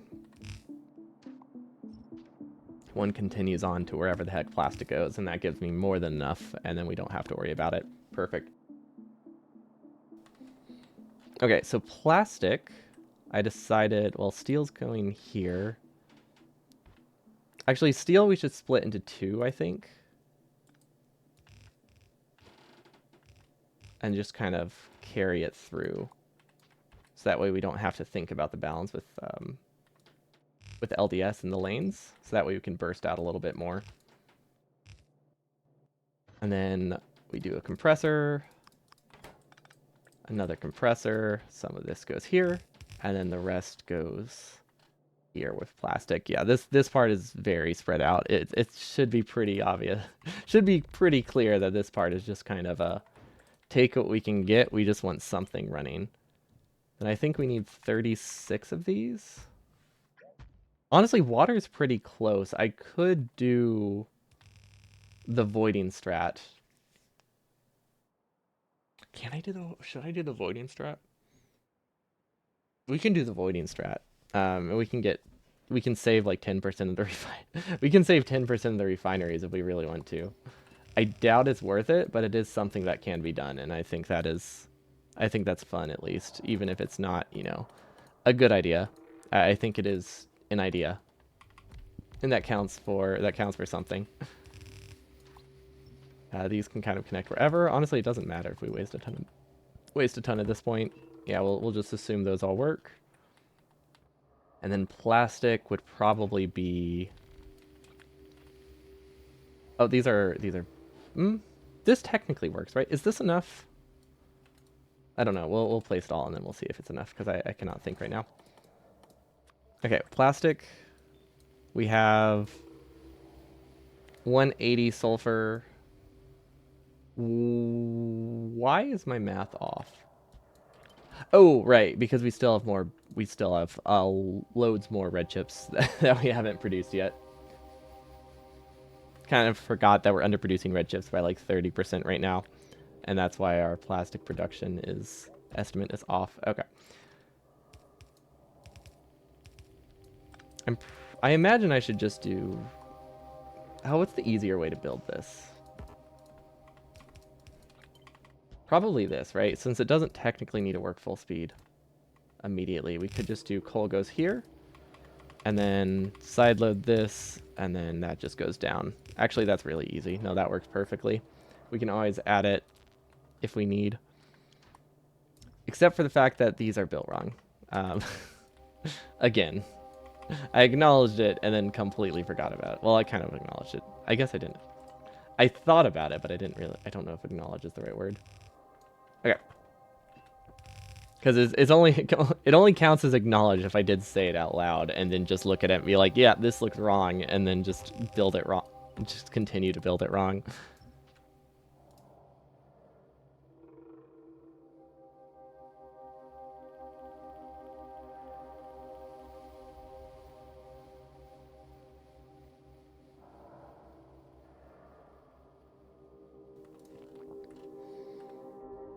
Yeah, this is fine, right? What am I missing? I don't think I'm missing anything anymore, am I? Wait, this is steel. Whoops. Just ignore that. That's the wrong lane. It's fine. It's fine. Though we wouldn't make that mistake in an actual run, probably. We definitely would. Okay, and then this one we can do a normal lane. Normal's the wrong word, but you know it's relatively normal. And then we don't need yellow. We really don't need yellow science. Is there anything I need to research with the yellow science? Actually, I feel like I'm missing something. What do these take? Oh, those are cheap. Okay. So yeah, I think we need to get a total of like 200 poison capsules, roughly. Probably 300. That's so if we send up three launches worth of poison capsules, we can take care of Volcanus. Because we will be playing with biters on, technically. Good old basic oil processing to plastic used in speedruns and mega bases. I didn't realize it was used in mega bases. Is that just because your productivity for oil is just so high at that point? You care about not using water? I'm assuming that's what it all boils down to in the end. But I've never really thought about that. Because I'm so used to... the only mega bases that I've really seen, if you can count them as that, are... Do I need bot speed? I will eventually. I don't know how early I need them. Let's see. In 1.1, the fluid mechanics of crafting started. Oh, okay. So like moving the outputs around, added up. I could see how that would be a problem. So not just the water going in, but you also have 3 separate outputs with other outputs. Yeah, okay. I could see that. I could see that. I will need them. I just don't think I need them immediately. Because we can get bot speed 2.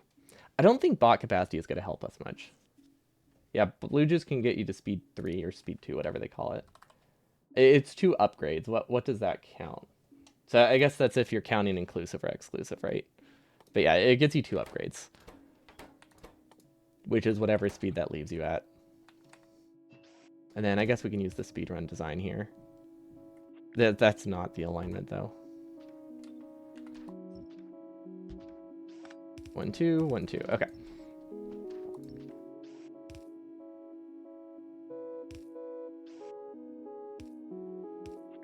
Okay, that should be fine. We have the loop. I think we're aiming for 20, right? Yeah, because we need a lot of purple science. But yeah, my only basis for mega basing would be the 100% bases, where you're so water limited that and just refinery limited, because build speed matters, or crafting speed matters, I guess, of the refineries, that the UPS hit of cracking isn't that significant compared to like the setup time to try to get more water. Probably matters a lot less now, actually. Water is free. But like when you're actually using that as your power source for a while, that adds up. Okay, this should work. Now, we have a very easy expansion for quality if we want it. I feel like we shouldn't. I don't know.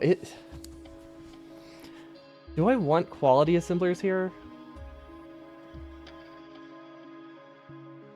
Should I plan for it? I guess it's easy enough to switch away from if I change my mind. It is what it boils down to.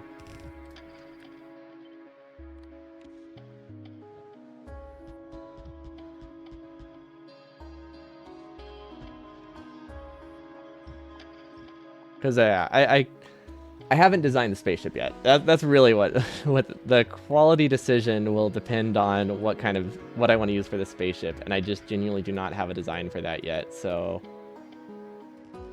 it depends on if we add them. Yeah, exactly. Quality for the furnaces could be worth it, because it basically makes it that we need 2% more production for steel, and that's all. That's all we need. 2% more, and we're good. That gives us like the 10 furnaces we need for like the whole run. Because we don't really need a lot of furnaces, so we would just need to produce, even at 2% rate, 500 furnaces, which is 1500 science. I don't know if we would get it early enough, but it would be easy enough to either just add a buffer chest between the two. And no, a buffer chest would be bad. We would probably add an output over here, but that would require us to use... Actually, would it? That... Yeah, we would need medium electric poles. Another option is just adding a gap in between them and having long inserters direct feed. Or, you know, not direct feeding, also an option. Because these actually are over, even with the production speed hit you take by switching to quality, you still produce more than enough. Because one gray assembler actually produces enough furnaces. The only reason we use yellows is or use blues is because it's mechanically quicker to set up. But it doesn't actually have any advantage, I don't think. Like, it might be better for latency, but it's also worse for latency because then these ones feel slower, so it's hard to say. And then this is stone and sticks. I think this should be stone and sticks. Now, that's not what you normally did in the speedruns, but the reason I'm thinking stone and sticks would work well is because they both need a red belt. And if they both need a red belt, then it's definitely better. Yeah, if they both need a red belt, it would be better to only have one red belt. Yeah, and it's not like the stone lane is far, so yeah, that should work. What is this for? I'm confused. What was this patch for? Did I need 40 drills? Yeah, I needed 40 drills. Okay. Or sorry, not 40 drills, but I needed... Wait. Oh, we did the math by hand, didn't we? Is it still up? I used a Factorial app for it. We need 20 stone... What? 20 stone per second. No, that's not right. That's counting bricks. 8.7 stone per second, which would be 18 drills? Right?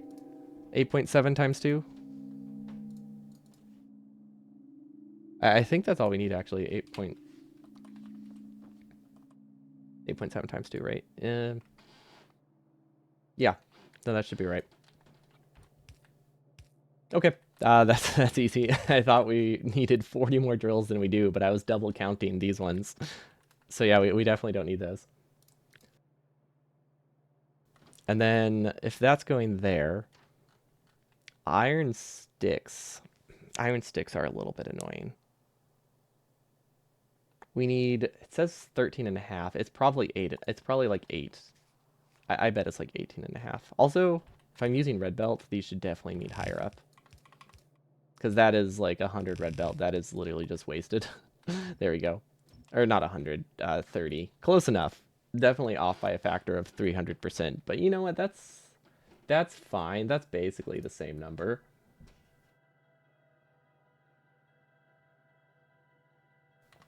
Okay. So sticks, we have a couple options, and I'm pretty sure I'm leaning towards this one, which is...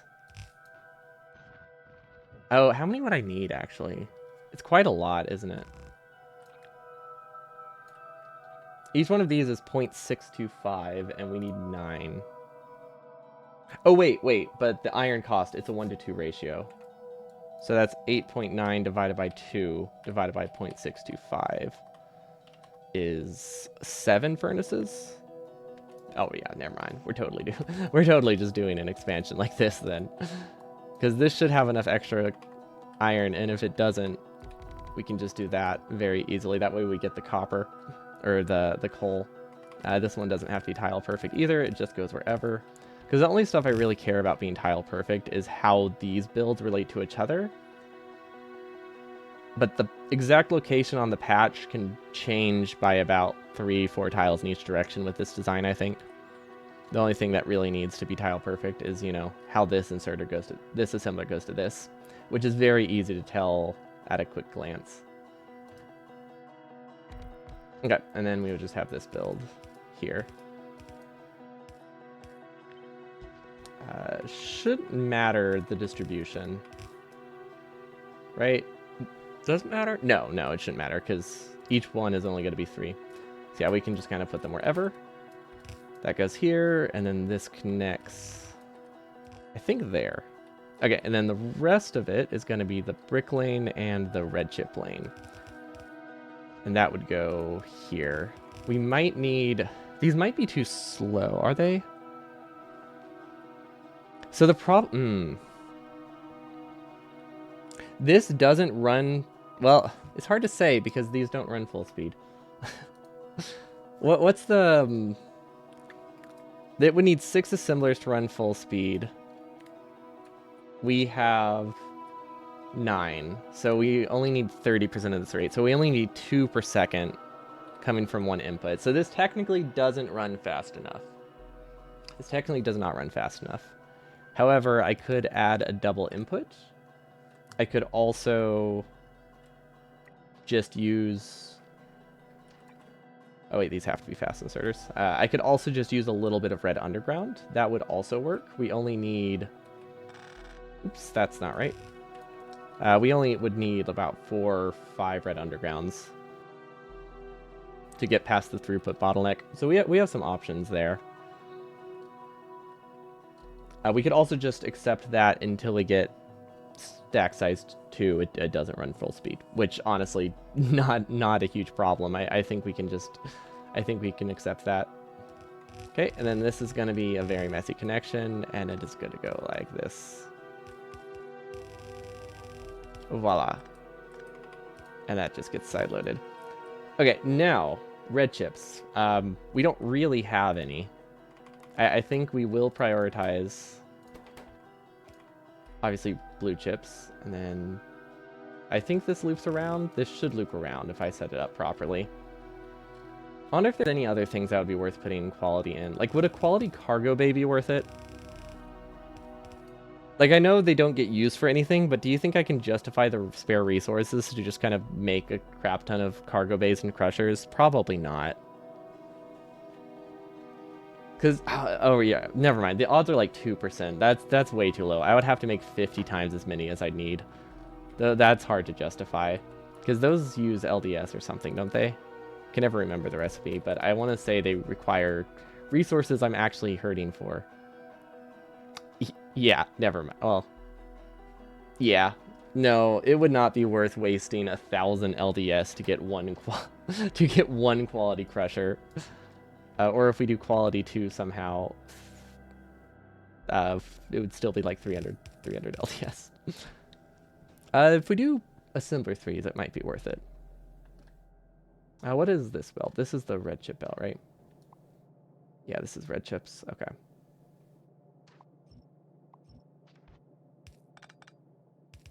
And then this is bricks, which are on the wrong side of the belt, so they do need to be sideloaded. Perfect. Actually, I don't like this. I'm going to sideload them together, so that way it's more clear which belt is which, because this is a mess. Spaghetti mess, like we're used to building. So it's, you know, it's not new or anything, but, you know, we haven't changed in that department. Okay, and then this goes up, and then it goes down. Okay, so that gives me purple, yellow, purple... That just gives me purple. I was going to say purple and yellow, but it doesn't. It just gives me purple. Okay, now we also need military science. Not a ton of it, but we do need some military. I think we need it automated by the time we're done. I don't know. I haven't really looked into the runs yet. Does anybody know if how many like damage upgrades they go for? I'm assuming they get every damage and speed upgrade that doesn't require the fancy sciences. No, projectile damage goes really high. I don't know if they would get 6 tiers of projectile damage.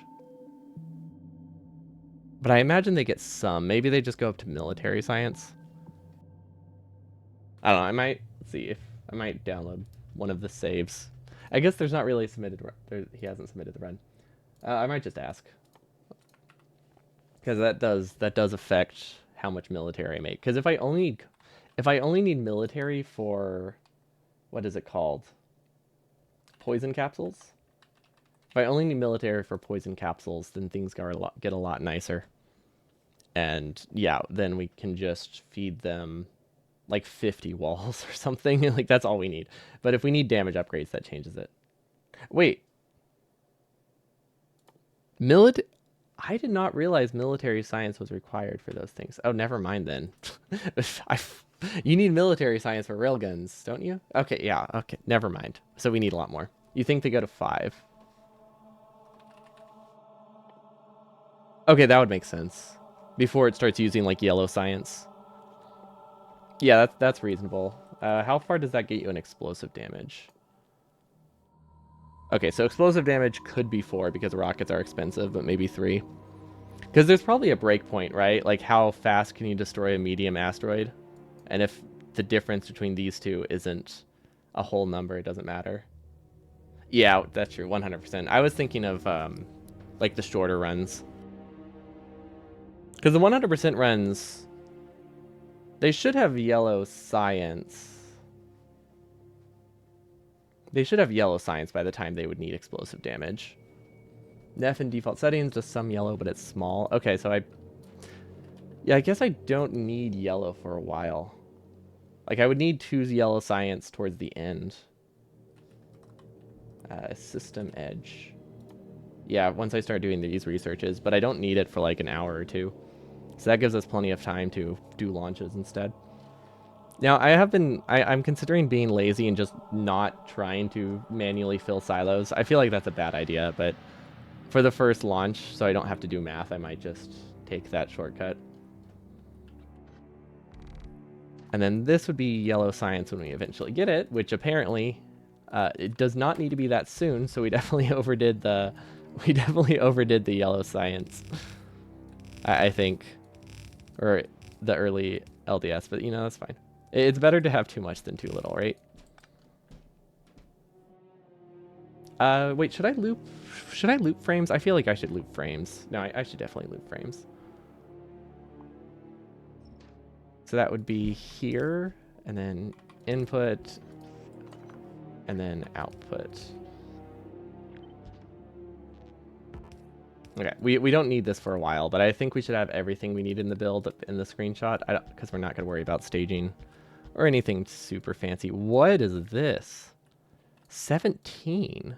That's not enough. Why do I have 17? This is supposed to be longer. Like, wait a minute. Something's off here.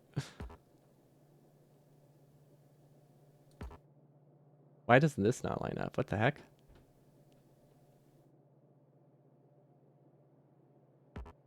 What? Okay. There we go. It's like, wait, we were planning for 20. This makes so much more sense. Hello, Scrat. Welcome, welcome. There we go. That looks better. It's like, this is an odd number.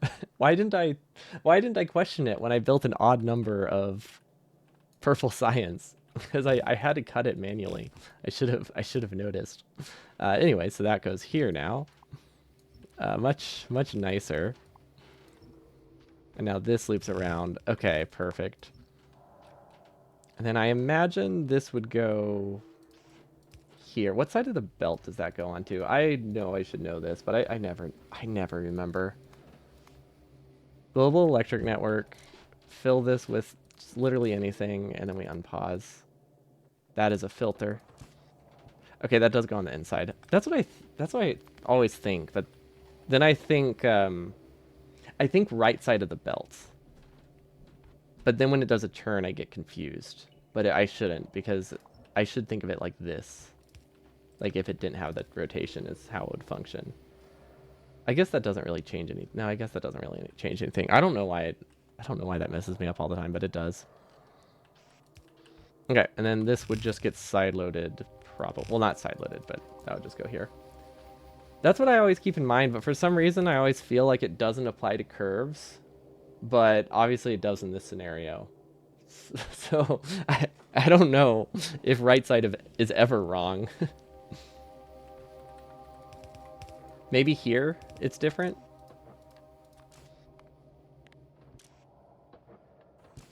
Okay. Yeah, it's when it's going counterclockwise that right side doesn't quite work. But going this direction, right side works.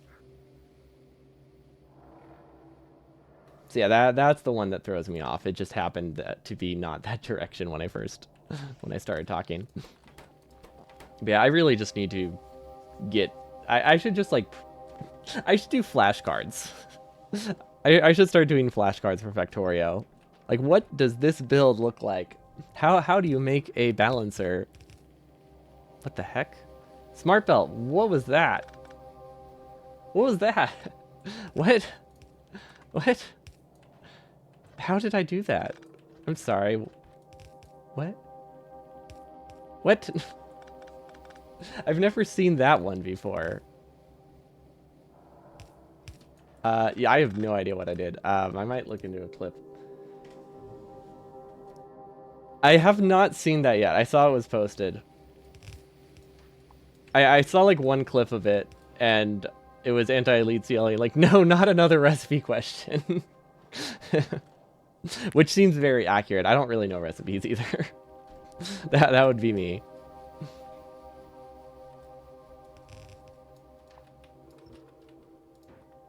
Let's do this. Let's see, what time is it? Okay, I have like 10 more minutes. I should be able. Actually, this was my goal, to just get the sciences, so we're actually on track. Although we admittedly did spend a lot of time talking about the pole dancing. Although I guess it was only like 10 minutes. But yeah, the weirdness of 2.0. Just some things are a little bit different, and it's uncanny. But yeah, I should watch that, and then I should play along with it, try to answer it myself, and realize I also don't know anything. See if I could win, because I don't think I'd be able to. Now, if you ask a question about a burner inserter, I probably also wouldn't know the answer, because the values have changed since 2.0. I don't know the new 2.0 values. Am I missing something? What am I? Red chips. Prod modules. That's what I'm missing. Okay, so this would just kind of continue on to the silo. We would do a lab expansion here. Probably with beacons, which this would actually be insanely heavily beaconed, wouldn't it? I do not remember where the beacons go, though. I think one beacon goes to 4 of them, and then it goes like this. Okay, that was really easy. Never mind. I don't know why I thought that was harder than it was. Now, this beacon should be a lot more valuable than it used to be. Like 3 times more valuable than it used to be, so I probably don't need to do an extra row. So now if I blueprint this...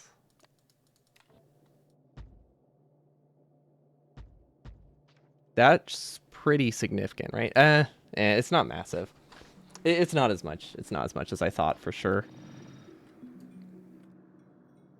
3.6, 2.4. Okay, so it only improves them by 50%. I could do a second beacon in the middle. Would that be worth it? Nah, it would be better to just do another row, I think. Is this what it looked like?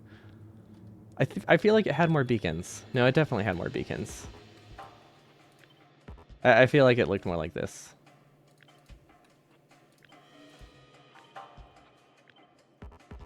Because the beacons were already made for the silo. So there wouldn't have been any reason to not use them if you had them. So they probably looked like this. That sounds about right. 80 labs. Okay, so this gives me a lot of research speed. There's plenty of wiggle room for me to fit this in. If worst case scenario, we just build this elsewhere. It's not that hard. Beacons offset from labs, so they can pass sideways too. Oh, you're right. I completely forgot about that balancing aspect of it. So that's why everything looked off. It's been like a year and a half since I've actually put beacons inside of the labs.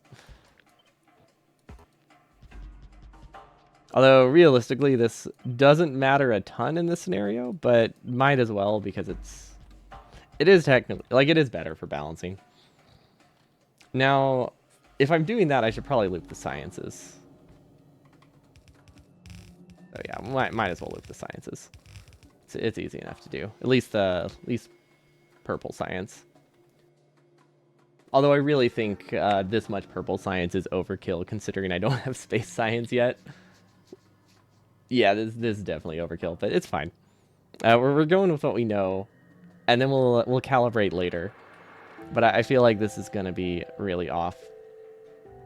Okay, and then we don't actually need a ton of modules, do we? Like, we need efficiency modules. We need like 10, 20, probably 10 to 20 per ship. And then we need a ton of modules on Fulgora, but we might produce those locally. I might not ship them at all, actually. It's pretty easy to do local module production on Fulgora. They could be self-sustaining. The issue is that most of the ones I need are efficiency modules, and without the efficiency modules, it will never be self-sustaining. Also, this needs to be balanced. Probably tomorrow we'll work on balancing this, because there's still some issues. It seems like it can pretty sustainably produce 22 science per minute per module, so we would do 3 of these. We can actually fit 2 of these on one small island if we redesign it a little bit, because I'm debating whether to do this island or just run immediately after landing and do this big island, because they could both work. Well, the advantage of doing it this way, I only need 1 silo because I can just belt everything over and also combine their electric grids to get a little bit more stable production. Don't know if that's necessarily worth it, but it is an option. But yeah, this needs a couple of prod 2s. We don't actually use them that heavily. No, we don't use any prod 2s here. Hold on.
I don't know why, but Back in a Fig made me audibly laugh, but I was muted. But yep, that got me. I should have a secret mystery screen that I switch to sometime that just has a spinning fig on it. to really mess with people. Do we use prod 2s here? No, we do not. Okay. So that makes me think we could use like 2 prod assemblers. We could probably have like 2 prod 2 assemblers. Oh, a kilo needs a lot of them though. A kilo is almost entirely efficient prod 2. So we have to produce, even that isn't that many. Geez, okay. So we have to produce a grand total of, I'd say about 75 to 100 module 2s during the entire run. Oh, plus prod 3s, which would be, we wouldn't need them in the silo because silo launches are so cheap. We would want them in the labs, so that is 16 times 4. So we need 64. Why did I pull out a calculator for that? I was typing it. I was just like, that is such an easy number. I was thinking it was more complicated like the other numbers we've been using today, so I was just so used to pulling out a calculator. I used to be able to do mental math. I've definitely lost that ability over the past 3 or 4 years. Heavy reliance on rate calculator, I guess. Anyway, we need 60 of these, which is 300 prod 2s. Okay, so we do need a lot of prod 2s. It's just they don't really leave the planet. That's not too bad. And we can have the prod 2s buffering. So it is, let's see, 4 times 64 is about 340? That's not right. 320. 320. No, that's too high. Like I said, I lost the ability to do mental math. 288? It's a weird number, isn't it? 256. It's not that weird of a number.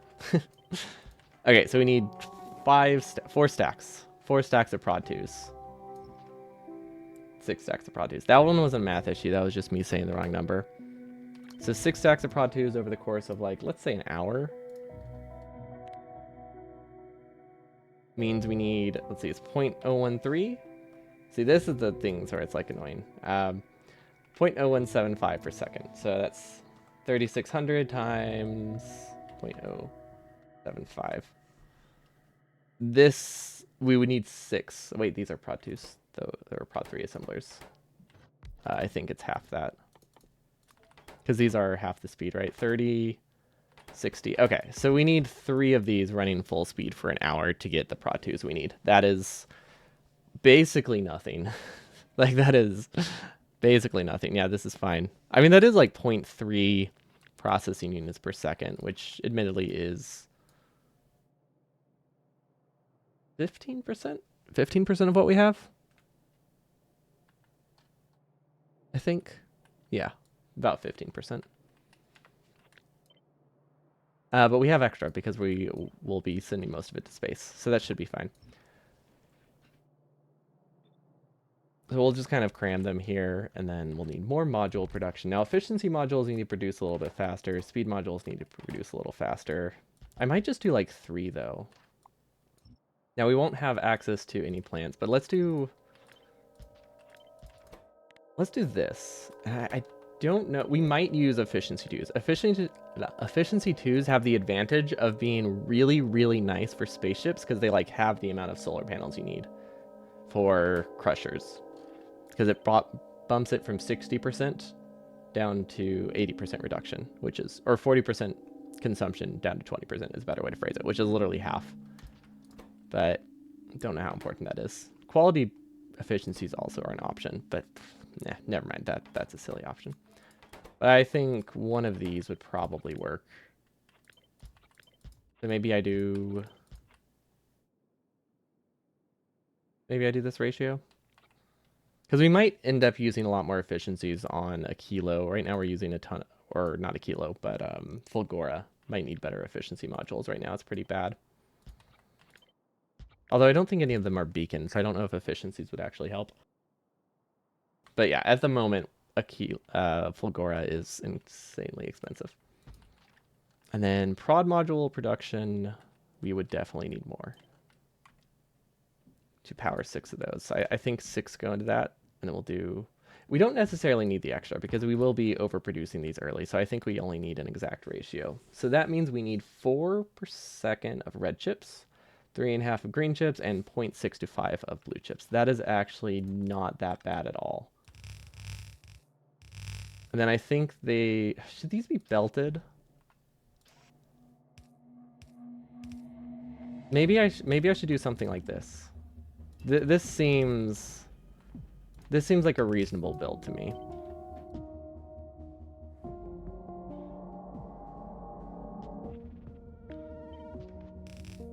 And then these, we decided we don't need a buffer, so... I mean, we could buffer them at the end, I guess. It's not that hard to do a buffer. Now, these probably would just go into separate chests.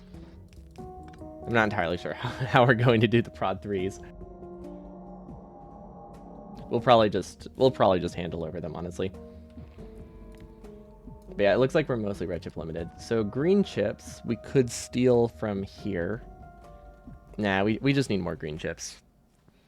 Because what are we missing, right? We're missing furnaces, which consume 3 red chips per second for furnaces, and then we need 5 red chips per second. Oh, these are way more expensive than I thought. So that's half a lane of red chips. This produces 6. Okay, so we need like Okay, so we need about 60 more assemblers. That's honestly not awful. We don't have time to actually do it because 60 should be a full lane, right? So if we just copy this, lines up here, that should be 60. This produces 7.5. So this is enough for the module production and for this. Perfect. And then I don't think we need any more red chip production other than that because our Roboport production should be fine. We don't need a ton of them on the other planets. So that would go here, and then this would be green chips and red chips, or blue chips and red chips. So we're just going to be, we're just going to mark them with an infinity chest for now. We'll have green chips, and we'll have blue chips. Why is alt mode not working? Oh, because it doesn't show the filters. It shows what they actually have inside of them, which I've never really liked. I feel like they should, it doesn't make a huge difference, but I feel like since these are like a filterable thing, it should show the filters on it. That would make sense to me. Kind of like how Combinator, well, I guess that's, it would be like a weird mix of Combinators. Yeah, it would be a weird mix of how Combinators and inserters do it. So it doesn't really make that much sense. It makes sense every time I set it up by hand, but it wouldn't, functionally speaking, it's not really important and not going to make a difference to anyone. What the heck? Did I do absolute? There we go.